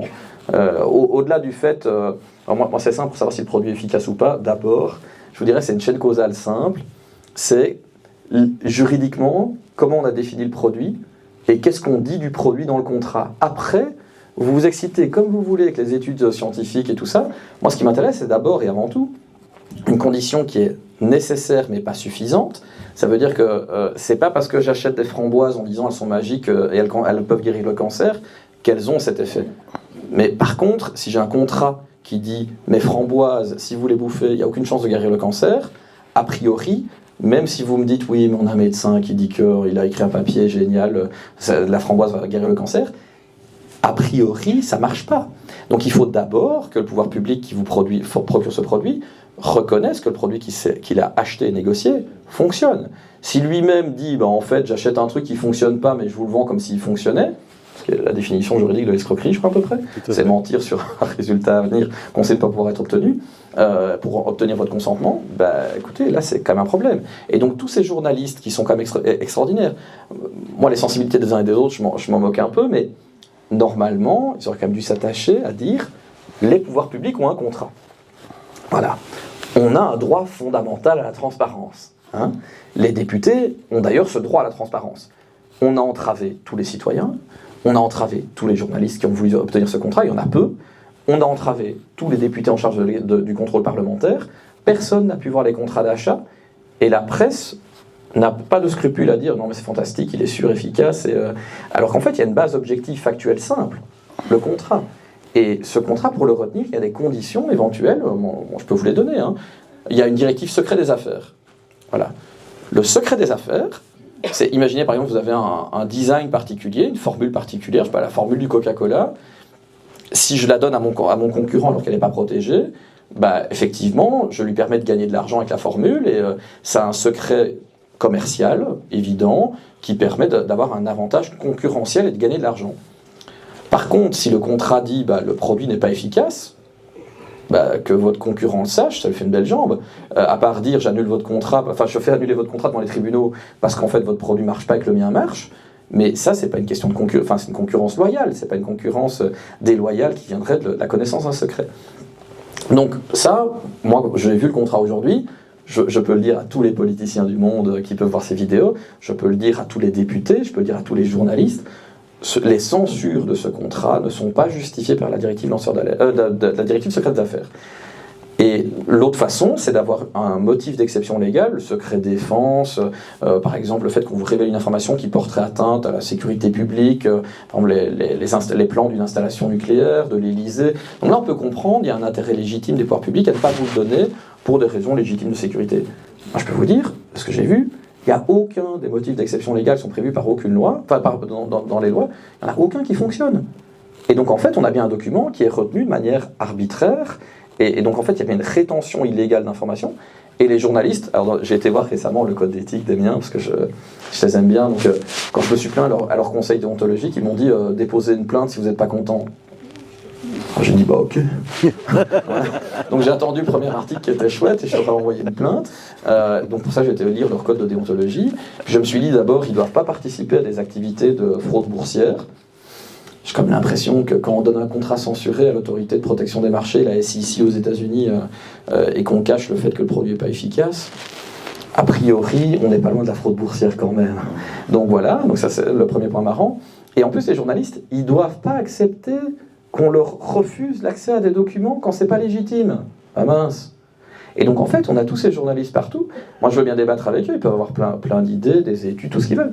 Pourquoi ils n'obtiennent pas ces contrats? Parce que la commission ne veut pas leur donner? Donc on a un problème avec la commission, non? C'est-à-dire que la commission qui a la charge de faire respecter les traités, et la charte des droits fondamentaux, c'est un traité, ça a valeur de traité, donc comment est-ce que les journalistes acceptent qu'on prenne des décisions, qu'on commente, qu'on fasse des articles, des documentaires, où on insulte les gens en disant qu'en fait ils sont débiles, complotistes, j'en sais rien, alors qu'eux-mêmes, ils ont un devoir d'aller vers les faits, qu'une base factuelle certaine, il y en a une, il n'y a aucun motif d'exception qui peut faire barrage à la transparence de ce contrat, et ils acceptent cette situation.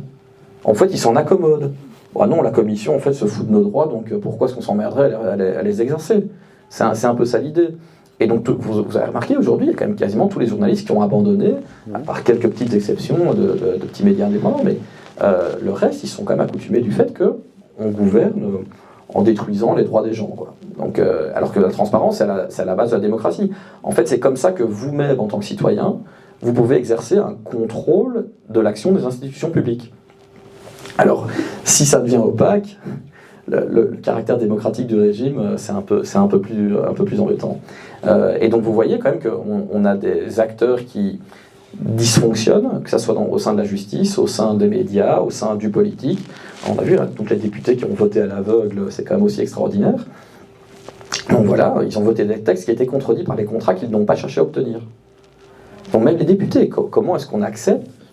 Enfin bon, il y a une partie dont les groupes ont accepté, donc c'est un accord dégueulasse entre partis politiques, hein, mais donc là, il ne faut pas avoir de doute. Hein. Donc ils se sont tous entendus, c'est la seule explication pour arriver à voter des textes majoritairement, alors que les contrats sont tenus secrets de manière illégale. Hein. Donc il y a de leur côté, il faut quand même aller chercher peut-être une éventuelle complicité. Et même vous, hein, vous naïvement, vous voyez des partis qui de manière horizontale, hein, de la gauche à la droite, se fritent un peu. Ce que vous ne voyez pas dans le monde des institutions, c'est que c'est plutôt un rapport de classe, donc c'est vertical. Et entre eux, ils sont capables de se déchirer en public, mais de s'entendre à la cafette ou dans le lounge. Donc vous savez, moi, nous, en Belgique, on a un truc, le MR et le PS, ils aiment bien se taper dessus. Donc c'est ceux de gauche et les prétendus de droite. Et c'est intéressant parce que donc, quand vous êtes dans le Parlement européen, d'ailleurs c'était drôle, c'était Maria Arena, c'est du Qatargate. Je vois le père de Charles Michel, qui est plutôt du côté soi-disant libéral, réformateur. Et il voit Maria Arena, il fait « Oh tiens, je suis allé là-bas, je me rappelais que t'aimais bien ce petit cadeau, je te l'ai acheté. » Et par contre, on les voit à la TV en disant « Non mais c'est terrible, le problème de la Wallonie, c'est les socialistes. » Et donc, on ne comprend pas très bien comment ils se font des cadeaux entre eux, ils se font des mamours dans les institutions, puis quand ils sont sur un plateau de TV, non mais nous on s'affronte. Hein. C'est juste du cinéma, donc vous devez comprendre que c'est vraiment de l'appareil. De l'intérieur, on le voit. Hein. Et après, c'est des calculs d'intérêt cyniques, de prise de pouvoir, de rémunération, d'intérêt financier, mais c'est pas réellement de la concurrence, quoi. Hein. C'est une entente déloyale. Donc voilà, il y a assez peu d'indépendants qui répondent pas à ces règles-là. Donc voilà, bon. Et combien ils gagnent en faisant un petit rapport comme ça, de temps en temps? Ah bah, ça c'est... Bon... Leur rémunération, tu veux dire, aux députés européens? Non, quand ils ont besoin d'un peu de sous, ils font un petit rapport, non? Ouais, bah bon, on a vu que c'était fluctuant. Pour vous dire, j'ai un lobbyiste d'une grande entreprise qui a eu des problèmes avec un régulateur. Bon, ils étaient venus me trouver à un moment donné parce qu'ils voulaient repérer dans les différentes grandes villes qui avaient de la compétence professionnelle intéressante pour eux. Et en fait, ils voulaient nous engager pour nous empêcher de travailler contre eux. Et c'est marrant parce qu'on vient à la discussion sur Eva Kaili. Et j'ai ce lobbyiste qui veut me recruter, à qui je suis copain, hein, donc qui est sympathique. Et on parle d'Eva Kaili, il me dit bah écoute, j'ai jamais compris comment elle avait un train de vie pareil, comment elle arrivait à le payer. Ah bah maintenant j'ai compris. Et donc les sommes sont fluctuantes, a priori. Il y a des gens qui ont des très gros avantages et d'autres très peu. Bah, tu regardes, on a un exemple parmi les excités en Belgique qui s'appelle Guy Verhofstadt. J'ai découvert récemment que même les Roumains le connaissaient. Donc c'est pour dire comme il est devenu célèbre. Bon, j'ai plus l'impression qu'il a toute sa tête, mais lui, il arrive à gagner de la politique. On a un outil qui s'appelle Cumuléo, des militants de la transparence. Et Cumuléo nous donne le cumul des mandats et rémunérations des politiques. Bah, lui, on voit qu'il gagne 400 000 balles par an, quoi. Ah, ça va, c'est pour vous servir vous, hein, il n'y a pas de mal. Hein. Alors maintenant on revient, on a le contrat de Pfizer, la suite c'est quoi? Ouais, alors, c'est un personnel indéterminé, donc c'est sûr, aujourd'hui en gros, vous pouvez vous dire pour certains, parce qu'en gros, au niveau de l'instruction judiciaire, on est arrivé dans une situation, on n'a pas encore beaucoup commenté dans la presse, qui est qu'on fait face à une décision qui est la négation du droit, quoi. Donc, vraiment de manière assez violente, en gros, la corruption ne préjudicie personne, parce que c'est l'argent public c'est pas le vôtre, on viole vos droits fondamentaux, on s'en tape, les ONG n'ont pas à déposer plainte parce que ça emmerde la justice, donc c'est toute une série, vraiment un jugement qui est complètement scandaleux, donc pour lequel on est allé en cassation pour le moment, donc c'est toujours une affaire pendante. Mais ça perd, enfin ça n'a pas beaucoup d'efficacité parce que ça peut juste nous ramener à la case précédente au bout de 6 mois ou 2 ans. Donc on le fait pour le principe parce que cette décision est vraiment préjudiciable et dégueulasse. Mais maintenant, c'est clair que d'autres actions, on en a. Et la victoire qu'on a de cette procédure qui est aujourd'hui en cassation, c'est que ce qu'on sait, c'est qu'au bout du bout, on a quand même un rapport de police qui fait 1000 pages et qui est plutôt de la même opinion que nous. Donc vous voyez bien, le PPO, en fait, d'ailleurs, je vous disais tout à l'heure, qui dit qu'il n'a pas de suspect dans son affaire. Alors, l'affaire s'appelle Van der Leyen et autres. Voilà. Mais ils ont un peu de mal à trouver, donc, enfin, je peux pas. Peut-être que si on l'écrit en roumain, elle aurait plus facile. Laura Kövesi, elle ne doit pas parler français. Et donc voilà. Et puis le rapport de police dont je vous parle, dont moi je vois les conclusions, et c'est assez évident. Moi, j'ai demandé le renvoi correctionnel grâce à ce rapport, notamment. Le PPO, à connaissance de ce rapport, il vous dit non, je vois toujours pas de suspect. Donc en fait, c'est les plaignants et les policiers qui sont des cons. Enfin, je sais pas. Nous, quand on le lit, c'est très clair, mais pour le PPO, ils trouvent pas de suspect. Donc voilà, c'est un peu là qu'on est. Donc on a un parquet illégitime qui diligente une enquête alors qu'il n'a pas à la faire. Mais au moins, on a obtenu ces informations qui sont uniques. Donc à partir de maintenant, c'est très clair que pour le camp d'en face, il y a une insécurité qui naît du fait qu'il n'y a plus de secret. Donc, peut-être encore une partie de secret pour certains aspects du dossier, mais de savoir qu'en fait c'est une infraction, il y a plein d'infractions pénales partout, que les politiques et fonctionnaires sont responsables au même titre que Pfizer, que certains magistrats ont quand même un problème de conscience aujourd'hui au même titre que les journalistes. C'est établi de manière factuelle, quoi. Enfin bon, il y a plus besoin de chipoter beaucoup, et j'ai pas besoin d'études scientifiques pour le voir, quoi. Donc j'ai pas besoin de revues scientifiques pour en avoir la preuve non plus. Donc voilà, le débat est à peu près clos grâce au produit de cette procédure. Et donc voilà, pour le moment, on peut pas vraiment vous informer sur la suite qu'on donne à ça, mais vous pouvez imaginer le niveau de détermination qu'on a en général, et donc c'est à vous de voir si vous pensez que Diane Prota ou moi on abandonne facilement comme ça, quoi.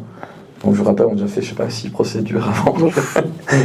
Donc voilà, on n'est pas encore prêt d'abandonner, je pense. Donc voilà. Et donc comme il le disait, je connais.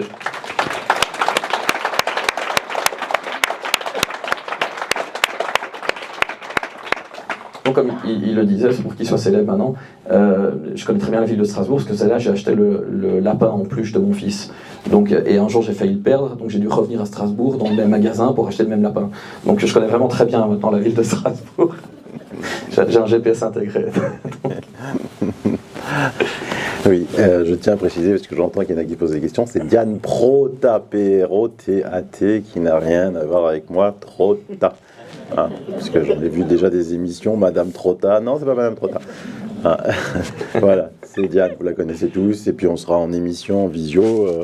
Il y a peut-être un aspect sur lequel je n'ai pas insisté, ouais. C'est de dire, vous ne devez pas avoir d'illusion, on n'a pas eu de problème de mauvais avocats, on n'a pas eu de problème d'absence de preuves. Pour vous dire, je peux vous parler d'un copain journaliste qui m'a expliqué que au lancement du livre, j'avais fait un festival d'antivax quand je connais son statut vaccinal à lui et la raison pour laquelle il n'est pas vacciné. Je me demande où est l'antivax, parce que les gens qui l'ont traité d'antivax avaient 3 doses, donc c'était assez intéressant. Mais comment dire, on a je sais pas, j'ai un trou. C'est pas grave. Je sais pas. Ouais, j'ai un trou. Ouais, c'est pas grave, ça arrive. Hein, oh, bah écoute, de toute façon, il est déjà. Si vous... Ah ouais, un grand tonnerre d'applaudissements pour Frédéric. C'est pas grave, ça arrive. C'est les événements traumatiques, vous voyez, on les oublie.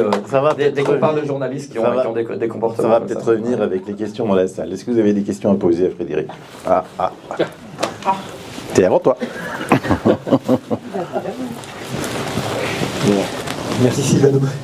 Juste, vous pouvez me rappeler comment vous avez obtenu la version non caviardée du contrat? Maintenant, je me rappelle, c'est bien. Donc, en fait, la version non caviardée, elle a été fournie dans le cadre du dossier d'instruction judiciaire. Donc il y a eu beaucoup d'échanges entre les parties, et donc aujourd'hui on a énormément de prises de position via des conclusions d'avocats. Donc voilà, c'est de cette manière-là dans le cadre de l'instruction pénale. et du dossier pénal. Donc ce que je voulais vous dire tout à l'heure, j'ai eu un trou, je sais pas pourquoi, c'est le traumatisme de reparler d'abord de journalistes qui sont plus désobligeants, mais ce journaliste en fait me disait un jour, pourquoi tu changes pas d'avocate?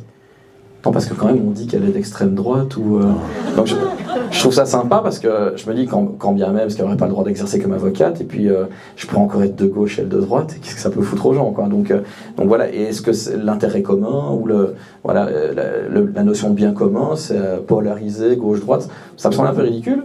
Donc, mais j'ai quand même fini par lui répondre, c'est que en fait, parmi tous les avocats que j'ai vus dans ma vie, quand j'ai lu ses conclusions, donc je peux juger sur pièce, c'était quand même la meilleure que j'ai trouvée, quoi, hein. Donc la remplacer, c'était un peu malvenu.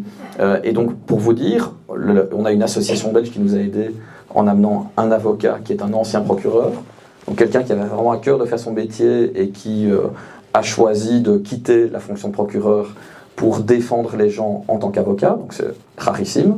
Donc vous imaginez qu'on a bien un procureur belge, un ancien procureur belge, face à un parquet européen illégitime qui essayait de bouffer un parquet national. Donc le gars, pour dire, il a été génial, quoi. Moi, j'ai eu un spectacle en face de moi. Enfin bon, on a vu que c'était le procès plus justice de sa vie, à mon avis. Mais donc ces gens nous ont quand même aidés. Là, il y a un État membre qui a été super bien représenté aussi. Donc autant en plaidoirie qu'en conclusion, ces gens ont été fantastiques. Que ce soit Diane Protat, Damien Dilambourg, d'autres avocats, donc on n'aurait pas pu être mieux défendu. Le problème qu'il y a, c'est qu'on n'a pas accès à un tribunal indépendant du pouvoir politique et des fonctionnaires comme Mme van der Leyen, et qu'en gros, on a une rupture de l'état de droit. Donc en fait, on n'applique plus la loi, on n'applique plus les droits fondamentaux, et en fait, c'est des décisions qui sont purement arbitraires, qui sont motivées pour la forme de manière complètement débile et délirante, voilà, qui sont contraires au droit, qui sont vraiment outrancières, mais voilà, on nous dit, vous avez un jugement, vous le gardez, c'est très bien pour vous, et en fait, on vous empêche d'agir en tant que citoyen. Donc ça sera peut-être pas le cas partout, mais en tout cas, pour le moment, ça a été le cas. Et donc, vous ne devez pas imaginer que c'est un problème de moyens intellectuels, professionnels, ou ces gens ont vraiment fait un travail formidable. Moi c'est juste que j'ai un peu poussé pour me faire virer de mon travail, mais j'ai communiqué plus qu'eux, mais il faut vraiment comprendre qu'ils ont développé, peut-être avec nous comme soutien, par moment, pour inspirer, relire, mais ils ont quand même développé une énergie folle, et ils ont été quand même assez talentueux, hein. Donc c'est quand même bien que je puisse le dire et que j'ai pas de trou en pensant aux gens désobligeants. Mais donc voilà. Donc si vous avez encore d'autres questions. Je crois qu'il y a une question par ici aussi, monsieur. Bonsoir. J'ai une question en fait pour revenir sur les SMS. Donc on disait que Ursula von der Leyen les a perdus ou effacés. Détruits. Ou détruits. Albert Bourla, a priori, en fait, il devrait encore les avoir. Quels sont les outils qu'on a à disposition pour éventuellement les récupérer? Et une fois, si un jour on les récupère, qu'est-ce que ça changerait au final? Alors, ça dépend du contenu, hein. Donc, si c'est une conversation intime et c'est une histoire de fesses, ça va expliquer 2-3 trucs intéressants. Si c'est pour dire les effets secondaires, on s'en fout. À mon avis, il faudra le mettre en protection fonctionnelle toute sa vie. Donc voilà, là, il peut vraiment y avoir des impacts, avoir des leviers. Il y a encore des différentes juridictions qui peuvent essayer d'aller les prendre. D'ailleurs, Albert Bourla, théoriquement, vu que c'est censé avoir trait à la négociation, il est censé les conserver pour l'autorité des marchés américains. Donc, c'est pour ça qu'on sait d'ailleurs qu'il les a, c'est parce que Janine Small a avoué qu'il y en avait, mais il n'y a rien d'intéressant dedans. Mais tu les as lus, tu les as pas lus. Donc ça, c'est intéressant. Et en plus, je vous invite quand même à faire un travail intellectuel qui est toujours de vous dire, on vous donne des concepts abstraits. Hein, on vous dit il y a des SMS. Il faut penser à la matérialité de l'opération. Quel appareil est utilisé? Est-ce que c'est un téléphone, un ordinateur? Est-ce que c'est une application qui a été utilisée ou vraiment un SMS? Est-ce que c'est un WhatsApp, un signal? Bon, alors, il y a même un truc qui est drôle, parce que, pour vous dire, Albert Bourla, il dit que c'est sa vie privée, Ursula von der Leyen, qu'elle agit en fonction officielle. Je ne sais pas quel est vraiment son boulot, ou alors je l'ai mal compris. Mais, en fait, même s'ils ont un téléphone privé, d'abord, pourquoi ils utilisent le privé? Pour des raisons professionnelles. Pendant qu'il y a une négociation sur un achat de 35 milliards d'euros. C'est comme un peu grossier en matière de prise illégale d'intérêt. Et est-ce qu'ils ont programmé à l'avance le fait que les messages s'effacent, comme c'est possible avec ces applications, et pour utiliser ces applications, par exemple pour le compte de la commission, une question à se poser, c'est que vous installez une application, vous signez des conditions générales d'utilisation, non? Mais vous les signez pour vous-même. Donc est-ce que la commission, elle a donné un mandat à Ursula de signer des conditions d'utilisation pour transporter des informations officielles de la Commission européenne? Et donc en fait, là on a quand même un pépin. Parce que si elle a fait un WhatsApp à Albert Bourla, je suis super content pour elle, hein, mais a priori, elle n'a pas à lui envoyer un WhatsApp parce que ça passe par le réseau de Meta et qu'il faut accepter justement l'utilisation qui est faite des données.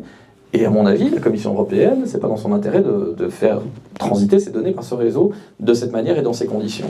Et donc, en fait, il faut toujours aller les pousser dans le dernier détail de matérialité, qui est de dire, ben voilà, il y a des contrats des clauses pour utiliser des applications, ben donnez-nous la copie de l'accord avec la Commission européenne, avec la plateforme, pour l'échange entre Madame van der Leyen et Monsieur Bourla.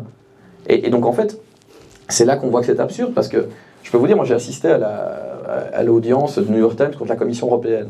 Alors leur avocat a une position super marrante. D'abord, il dit pas qu'ils n'existent pas, mais il dit pas non plus qu'ils existent. Ça, on était content qu'ils viennent, quoi. Et donc, il sait qu'on a cherché des SMS, enfin qu'on a cherché les messages, les textos ou les e-messages, mais il sait qu'on les a cherchés très fort, mais il sait pas comment on les a cherchés. Donc il ne sait pas sur quel appareil, il ne sait pas sur quelle application. Alors son client, ça fait 3 ans qu'il est en procédure avec le Times, mais il ne se présente pas à l'audience. Il n'y a aucun représentant, personne ne peut répondre aux questions. Donc c'est quand même sympa en matière de foutage de fiole, ils sont passés mettre dans l'art. Et donc ils ont développé tout un axe comme ça pour se défendre, qui est de dire, en fait, ce sont des short-lived messages, donc en fait ils ne sont pas intéressants à archiver, parce qu'ils ne sont pas importants. Alors déjà, c'est une nouvelle notion dans le droit administratif, ça n'existe pas en fait. Hein. Donc c'est un document administratif, on l'archive, point. Hein, ça a trait à la décision publique. Et eux nous disent, bon ok, on ne les conserve pas, c'est trop compliqué, chacun est en charge de sa propre transparence, on a décentralisé la transparence. Ils veulent centraliser les pouvoirs, mais décentraliser la transparence, c'est sympa. Hein. Et en fait, ils disent, si les messages avaient été importants, on les aurait archivés. Hein? Ah oui. Donc en fait, si Ursula von der Leyen, parce qu'il y a quelqu'un qui a accès à son téléphone, avait estimé que ces messages qui la compromettent sont importants, elle les aurait mis dans un système informatique de la Commission. C'est super marrant. Et donc, moi par exemple, j'ai retrouvé des textos qu'elle a échangés avec quelqu'un d'autre pour lesquels j'ai la preuve matérielle que les messages étaient importants. Et donc, pour le moment, je leur pose la question, via des demandes de transparence, je peux avoir la copie de ces SMS-là? Ils sont archivés, parce que ceux-là, ils sont importants. Et là, pour le moment, j'arrive pas à les avoir. C'est marrant. Hein. Donc, vous voyez, en fait, on continue un petit peu embêté dans le part. Donc, voilà. Donc, peut-être qu'on aura des SMS à la fin, peut-être qu'on apprendra qu'en fait, ils les détruisent de manière systématique. Auquel cas, ils détruisent les archives publiques. Hein. Donc, voilà. Donc, s'il y a d'autres personnes qui ont des questions... Allez-y, est-ce qu'il y a des questions encore ici? Devant, Francis? Ici, madame. Et puis après, je viens chez toi, Francis. Oui, bonsoir. Je voulais juste savoir quel impact ça pourrait avoir, ce qui se passe aux États-Unis en Europe, parce que vous l'aviez évoqué un petit peu au départ. Déjà, l'impact que ça a, c'est que si j'ai bien compris, la Maison-Blanche ne reconnaît plus l'existence de la Commission européenne. Hein, c'est à peu près ça. Sinon... Mais, vous savez, moi j'interprète ça d'une manière assez marrante, qui est de me dire, en fait, au final, la Commission européenne, c'est une convention sociale. Donc, c'est le fait qu'on consente à son existence. C'est une construction immatérielle, la Commission européenne. Oui, il y a des représentants et des bâtiments, mais grosso modo, on considère son autorité parce que une énorme majorité des gens qui ont des pouvoirs de contrainte dans la société reconnaissent son autorité. À partir du moment où la Maison-Blanche dit moi je ne parle plus avec eux, ils ne m'intéressent pas, ils n'existent pas, c'est le début de la fin de leur existence. Hein. Donc dans les faits, c'est beaucoup plus efficace que de dire à la limite on sort des traités, parce que dans les faits, ils n'existent plus. Hein. Donc c'est clair que ça a un impact. Puis en matière de santé, je pense plus maintenant que les lobbyistes de Washington vont avoir si facile d'influencer la FDA et le reste du régulateur. Chez nous, pour vous dire, moi personnellement, je ne me pose même pas la question de la vaccination, pas de la vaccination. S'il y a des gens qui ont fait des études pour dire que c'est bien ou pas bien, moi, c'est pas mon domaine d'activité, c'est d'autres domaines techniques. Par contre, ce que j'arrive à évaluer, c'est la corruption dans le système, c'est le manque d'éthique des institutions, et c'est de me dire, en fait, au final, on me demande de faire confiance à un tiers, donc en me disant un produit est bon pour moi, si je le consomme, et comment j'établis cette confiance? En fait, je dois le faire de manière quasiment arbitraire, en disant, tiens, voilà, il y a un laboratoire qui est multicondamné, pour lequel j'arrive même pas à faire condamner pour des infractions simples, et qui sont évidentes et démontrées. j'ai une agence du médicament qui est bourrée de leurs lobbyistes et qui reçoit des fonds de chez eux et qui a un problème de corruption et d'éthique assez évident. Et puis après, j'ai la Commission européenne avec les problèmes d'éthique que vous lui connaissez maintenant. Et donc en fait, à qui je fais confiance pour, me rassurer quant au fait que d'abord le produit, la technologie fonctionne, c'est un premier point, que l'industriel l'a pas produit comme un cochon, j'ai quand même franchement des doutes, et puis qu'après il y a une autorité de contrôle qui a vérifié que l'industriel a fait son job correctement et qu'on est sûr qu'il n'y aura pas des problèmes à l'avenir. Ben ça, cette chaîne de confiance-là aujourd'hui, elle est rompue. Pourquoi elle est rompue? Parce qu'on n'a plus de transparence, on a du mensonge, on a des actes criminels qui sont plus sanctionnés. Et donc en fait, c'est eux qui portent atteinte, pas au concept de vaccination, à l'ensemble de la médecine. C'est-à-dire que le patient perd sa confiance dans le système industriel, institutionnel et médical. Et donc ils ont causé un tort à la médecine qui est quand même juste abyssal. Et donc c'est ça qu'il faut comprendre aujourd'hui. Et donc c'est clair que quand aux États-Unis ils nous expliquent maintenant on va aller vers de la vraie science et dégager des lobbyistes et des conflits d'intérêts, je suis pas sûr que ça fasse les affaires de l'industrie pharmaceutique. Hein. Voilà, question Francis.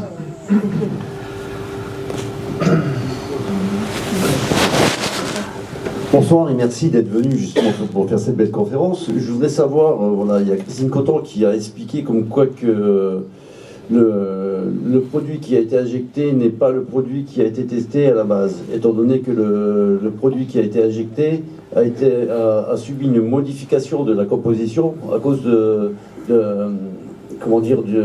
la production intensive qu'il devait y avoir. Donc je voudrais savoir si le contrat qui a été signé, étant donné que le produit qui a été injecté n'a pas d'AMM conditionnel normalement, donc je voudrais savoir si le contrat est légal.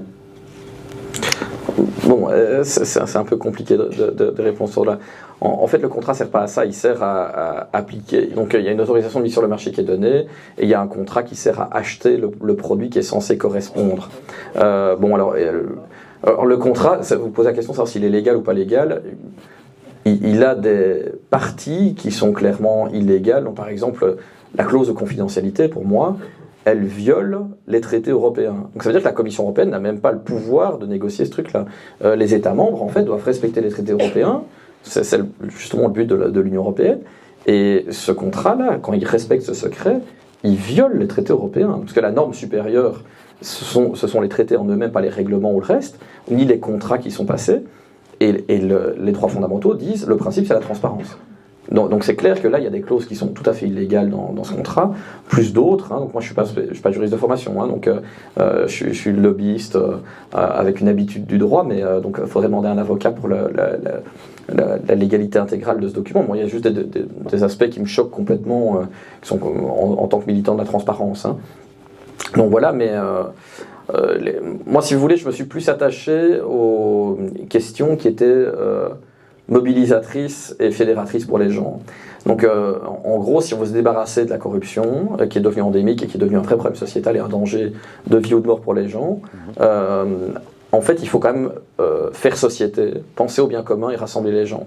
Donc j'ai essayé quand même de ne pas aller vers des sujets qui étaient trop clivants, indépendamment du fait qu'on puisse avoir des éléments ou pas, mais la thématique de la corruption, des droits fondamentaux, ça rassemble tout le monde. Et donc en fait, quelque part, de savoir qu'ils ont fraudé ou pas au niveau de l'AMM, je dirais que c'est devenu secondaire, quoi.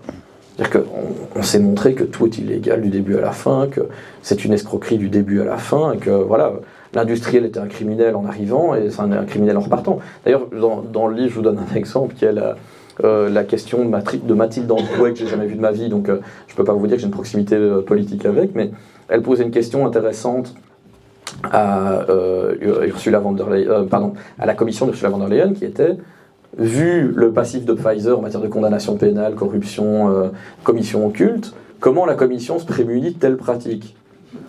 C'est là que ça va devenir drôle. La commission a mis en place un comité de pilotage, un comité de négociation. Vous savez quoi? C'est exactement ça qu'Ursula von der Leyen a contourné. C'est quand même marrant, non? Sa commissaire à la santé dit on met le dispositif en place pour éviter la corruption. Et le premier truc que fait Ursula, c'est le contourner. C'est quand même sympa. Et donc, vu que Silvano réouvre ce livre, donc, vous verrez à l'intérieur, j'ai mis des petites photos. Il y en a une qui est prise par votre serviteur. Voilà. J'ai participé à une manifestation où il y avait des barbelés devant moi, puis des policiers sur le siège de Pfizer, comment dire, un dimanche quand il n'y avait personne dedans. Donc c'est sympa de voir que les policiers sont sur une propriété privée d'une boîte criminelle multirécidiviste, opposent des barbelés à des gens qui viennent se plaindre qu'on viole leurs droits fondamentaux. Je ne dis pas le spectacle. Et en fait, j'ai fait cette photo un peu naïvement à l'époque. Puis quand j'ai écrit le livre, à un moment donné, je cherche à le décorer. Et donc je repasse en vue des photos un peu quelques jours avant de l'imprimer, pour vous dire. Hein, donc c'est vraiment une surprise. Et dans le cadre de ce livre, en fait, je me suis rendu compte qu'il y a un cabinet de lobbying très connu, voilà ce que j'ai mis à la fin, qui est responsable du déclenchement de la première guerre du Golfe. Vous vous souvenez qu'il y a une jeune fille qui est allée aux États-Unis, justement, si on parle des États-Unis, et qui a dit qu'elle était infirmière au Koweït et que les soldats irakiens étaient venus péter des couveuses, tuer des bébés. Terrible, hein, bon, des méchants qui tuent des bébés. Pfizer n'existait peut-être pas encore à cette époque-là, mais en fait, cette jeune fille, elle prétend être infirmière, mais elle l'est pas. Elle est en fait la fille de l'ambassadeur du Koweït à Washington. Et elle ment devant les autorités américaines pour tromper l'opinion publique, pour justifier le déclenchement de la guerre. Et cette jeune fille, elle est formée par quelqu'un qui est en fait le cabinet de lobbying, Hill & Knowlton. Okay, et moi, vu qu'on m'a obligé un petit peu en me radiant à aller lire la réglementation pour le registre de transparence et à m'intéresser aux déclarations de tout le monde, parce que je leur ai dit, si vous me virez moi, c'est marrant, quand je vois la déclaration de Pfizer, ils sont engagés à ne pas pratiquer la corruption, et je vois qu'ils ont été condamnés pour. Donc je suppose que c'est une fausse déclaration. Et donc en fait, j'ai été revoir encore une fois leur déclaration, et je me rends compte que Pfizer n'a pas déclaré de lien avec Hill & Knowlton. D'accord ? Tu sais ouvrir ça pour que les gens le voient ? Bien sûr. Donc en fait, Hill & Knowlton ont été payés par Pfizer dans le cadre d'une campagne qui s'appelle Science Will Win. Donc c'est une campagne qui est là pour vous laver le cerveau en vous disant ce que fait Pfizer, c'est la science. Voilà. Et la science, en fait, c'est devenu une religion. Et qu'est-ce que vous voyez derrière Madame von der Leyen ? Vous voyez un super slogan, parce qu'elle se trouve chez Pfizer, et c'est Science Will Win. Alors c'est marrant, parce que moi j'ai quand même l'impression de voir la présidente de la commission, qui n'a pas déclaré son rendez-vous chez Pfizer, qui participe à une campagne de lobbying qui est non déclarée, alors que la déclaration est obligatoire. Et donc ça penche encore une fois pour me faire croire qu'elle aurait peut-être fait une prise illégale d'intérêt et servi l'intérêt de l'industriel au détriment de l'intérêt collectif, et donc elle a été à l'encontre de sa mission. Et donc voilà, si ça vous intéresse de regarder ce qu'il peut y avoir comme lobby, ça c'en est un beau, et c'est Hill & Knowlton qui est fier de sa marque, qui est fier de son passé, voilà, qui vous dit que voilà, ils ont fait un super travail dans le cadre de cette campagne. J'avais une question. Déjà, je vous remercie énormément pour tout votre engagement et tout ce que vous faites. Et j'avais une question pour l'Assemblée. Y a-t-il ici des personnes qui ont porté plainte justement contre Van der Leyen ? Je vous remercie. Il y a monsieur David. Merci. Bravo. Bon, moi j'ai pas vécu le commissariat. Hein. J'ai pas vécu tout ce qu'il a vécu. Hein. Moi j'ai porté plainte, j'ai jamais eu de réponse. Voilà. Dernière question, et après je pense qu'on pourra passer aux personnes qui veulent peut-être discuter, acheter le livre directement chez Frédéric Baldan, le dédicacé. Je prends une dernière question, on vous posera la question directement si vous voulez bien à Frédéric après et à Silvano. Madame, dernière question.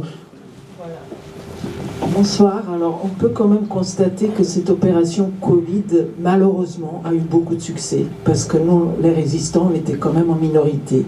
Maintenant, la question, c'est quels sont les mécanismes, les associations, comment on peut se battre si jamais ça se reproduit pour nos futures générations.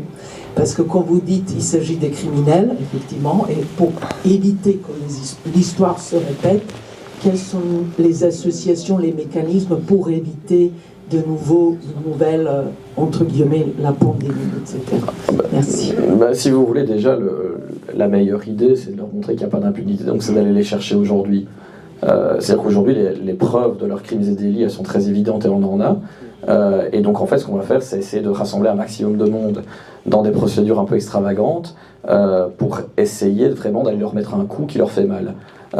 Donc voilà, et donc à ce moment-là, c'est pour ça que je suis apparu beaucoup moins dans les médias, c'est que travailler sur ce genre d'affaires, c'est relativement prenant, ça demande un effort conséquent, et en fait on a privilégié le fait de maximiser nos chances de réussite en matière de procédure en bétonnant nos dossiers, plutôt que de faire de la communication dans les presses à tout va en disant c'est super, voilà on est à telle étape, mais très clairement on est en train de se demander comment on fait pour que une masse la plus large possible puisse contribuer à une action la plus forte possible. Et d'avoir de l'impact et de quand même arriver à communiquer, ce qui est quand même un vrai challenge, mais on a un cadre qui devient favorable aujourd'hui. Donc si vous suivez notre action, on va vous expliquer progressivement comment faire. Hein. Très bien, j'avais également une question, et je sais qu'il y a des présidents d'associations de victimes qui sont là, je crois qu'il y a Cynthia là, et Joël.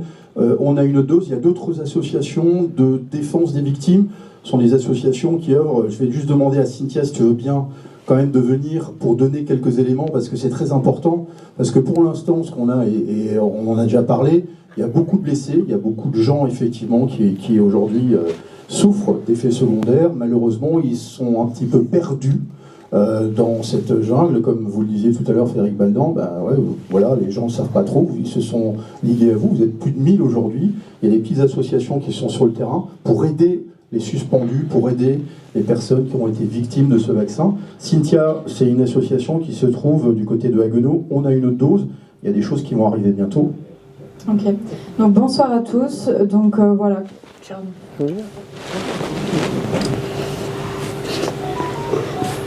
Merci beaucoup. Donc bonsoir à tous. Voilà, on représente avec Joël ici présent. Du coup, l'association On a une autre dose, qui est une association en Alsace-Moselle, constituée à la fois de personnes vaccinées, de personnes non vaccinées. Nous, vraiment, la particularité de notre association, c'est de rassembler toutes les victimes de la campagne vaccinale Covid. On le présente vraiment comme ça. Toutes les personnes qui ont subi un préjudice, que ce soit un préjudice corporel, économique ou d'ordre moral aussi, de faire valoir nos droits, nos libertés. Aujourd'hui, voilà, il y a d'autres membres aussi de l'association qui sont présents. On a des victimes, on représente des victimes d'effets indésirables, de proches de victimes aussi qui sont de personnes malades ou décédées. Donc on représente là pour l'instant une vingtaine de victimes. On a notre porte-parole Julia Walter qui elle a porté plainte contre Pfizer. Ça fait 2 ans. Donc elle a une mise en demeure qui va arriver aussi en avril. Donc là, en fait, nous on s'est vraiment constitué. Puisque aujourd'hui il y a quand même libération de la parole et c'est le moment de monter aussi des recours juridiques. Il y a plein d'outils, va falloir le faire et on demande vraiment à ce que tout le monde se rassemble. Donc il y a plusieurs choses à mener en parallèle. Bien sûr les victimes, le combat il est individuel, il y a autant de situations que de victimes.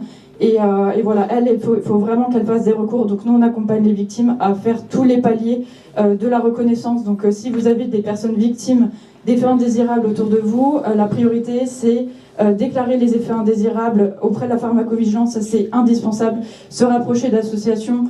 Donc il y a pas mal d'associations en France à victimes dans la Ligue qui recouvre du coup l'ensemble du territoire national, même les dom-toms, et nous en Alsace-Moselle, voilà, on commence le travail mais on a besoin vraiment de tout le monde, du bouche à oreille, de faire savoir qu'on existe, parce que derrière, il ne peut pas y avoir d'impunité, c'est pas possible. Nous on rassemble vraiment l'ensemble et du coup s'il y a des recours aussi au niveau collectif, nous on posera aussi le tampon de notre association pour faire partie de ces différents recours au national ou ailleurs. Il y avait un événement du coup en février à Vierzon qui a rassemblé aussi beaucoup d'associations de victimes aussi à l'international, des associations autrichiennes, des associations d'Angleterre, etc. Donc là, c'est vraiment le moment, je pense, de se mettre tous en lien et comme vous l'avez dit, d'essayer de frapper fort ou peut-être à plein d'endroits en même temps, de se coordonner et de pas laisser passer tout ça. Merci à vous.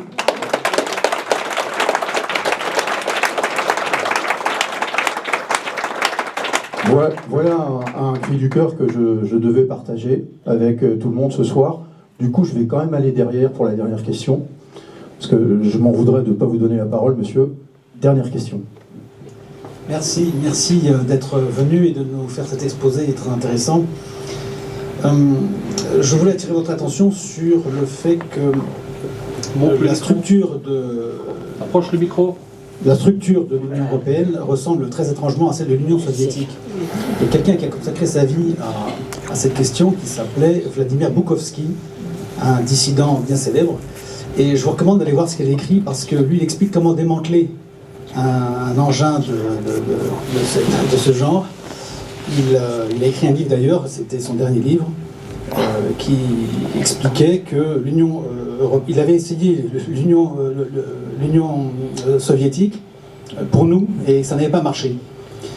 Et il a donc consacré son livre à l'étude de cette concomitance, cette ressemblance très forte entre l'Union soviétique et l'Union européenne. Donc là, il y aurait une piste à aller creuser, parce que c'est très intéressant de savoir comment est-ce qu'on démantèle ces structures. La deuxième chose, c'est que je vous suggère d'aller voir Idriss Aberkan, qui pourrait vous interviewer et qui vous apprendrait peut-être qu'on a découvert que le Pentagone avait reçu des sommes d'argent assez importantes qui avaient disparu. Alors, si je vous demande de deviner la somme, c'est compris entre 0 et beaucoup, et je vous donne un indice, c'est beaucoup plus que beaucoup. Est-ce que vous savez combien d'argent a disparu entre les mains du Pentagone? Tout simplement. Rien que le 10-9-2001, le jour avant le 11-9-2001, il y avait 2200 milliards de dollars de trous dans le budget. Bon, voilà. Mais bon, de toute façon, ce que vous devez voir, c'est que d'abord, ces institutions crament tellement de pouvoir d'achat de la population par deux mécanismes qui sont soit l'impôt au niveau des États membres, soit le déficit public qui crée... qui tombe avec de l'impression monétaire. Donc soit vous payez en impôts, soit vous payez en perte de pouvoir d'achat, donc c'est l'un ou l'autre, et c'est continu. C'est-à-dire ces gens-là ne créent rien, ils ne font que vous voler votre richesse au quotidien. C'est un système qui est voué à l'échec. Si vous comparez 50 ans en arrière et aujourd'hui, en fait avant on vivait avec un salaire, on savait partir en vacances, une famille complète vivait, et aujourd'hui à 2 salaires vous n'y arrivez pas. Qu'est-ce qui s'est passé? C'est la perte de votre pouvoir d'achat de manière massive. Et pourquoi est-ce que vous avez une perte massive? C'est d'abord et avant tout parce que vous avez porté ce système qui en fait détourne des moyens publics par plusieurs mécanismes de manière colossale.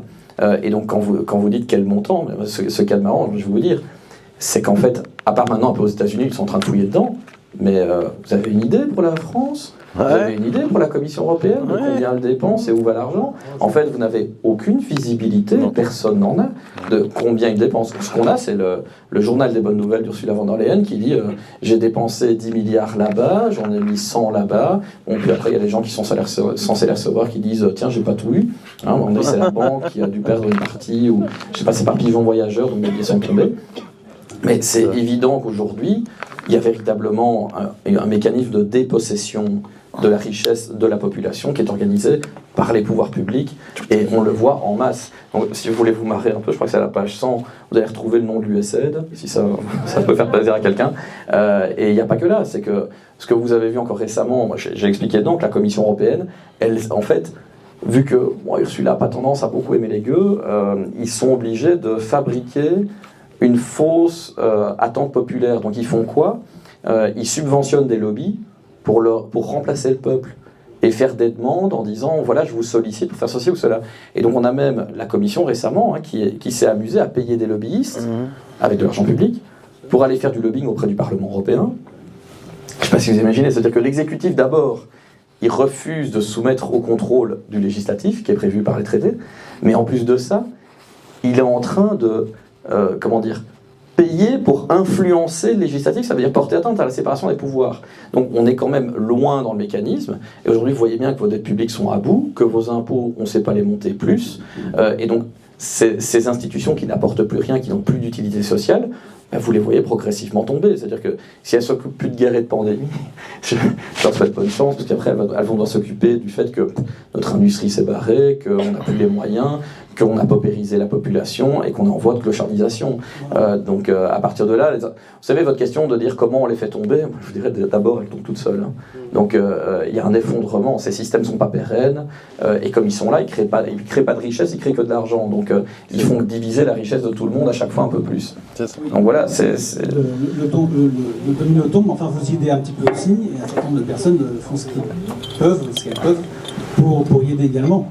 Donc je pense que c'est bien aussi de connaître quelques trucs qui permettent de faire tomber Mais de toute façon, ce qu'on est en train de faire par les différentes actions et la pression populaire et le fait de en fait, faire réémerger une démocratie au départ des gens et de ne pas attendre que les politiciens vous la rendent, c'est ça qui va compter. C'est-à-dire qu'au départ, vous êtes petit, vous n'êtes pas très nombreux, puis vous grossissez, puis au final, à plusieurs ensembles, ça veut dire d'associations, de petits médias et on va dire de lobbies, vous arrivez en fait à faire une alternative à ce système institutionnel. Et donc même si vous n'êtes pas assez fort au début, en vous multipliant et en prenant de l'ampleur, et le fait qu'on délégitime totalement ces institutions aujourd'hui par leur corruption. Donc c'est une grosse différence qu'il y avait avec avant. Avant, ils maintenaient les apparences. Aujourd'hui, il n'y a plus personne qui croit aux apparences. Donc là, on voit vraiment qu'on approche d'une fin institutionnelle. Et bon, on le voit un peu avec le rapport avec la Maison-Blanche en matière de technique. Ça tomber en effet. Je vous donne quand même le chiffre, puisque depuis un mois, le Doge a donc pu récupérer 100 milliards de dollars, ce qui est déjà assez considérable. Et par ailleurs, on a appris donc que le Pentagone avait égaré 20 000 milliards de dollars. Et je pense que là, il y a lieu de s'intéresser à la question suivante. Qu'est-ce que touche la Commission européenne de ces fonds américains? Je crois qu'on avait tout à fait intéressé. La Commission, en fait, elle fait son engagement budgétaire elle-même, donc elle dépense le pognon qu'elle veut, donc elle n'a pas vraiment besoin des autres.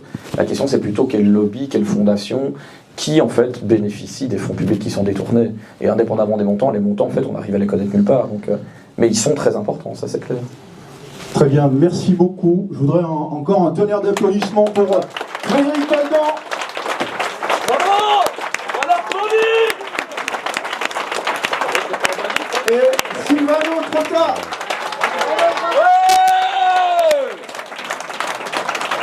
C'était super. Merci à vous, cher public.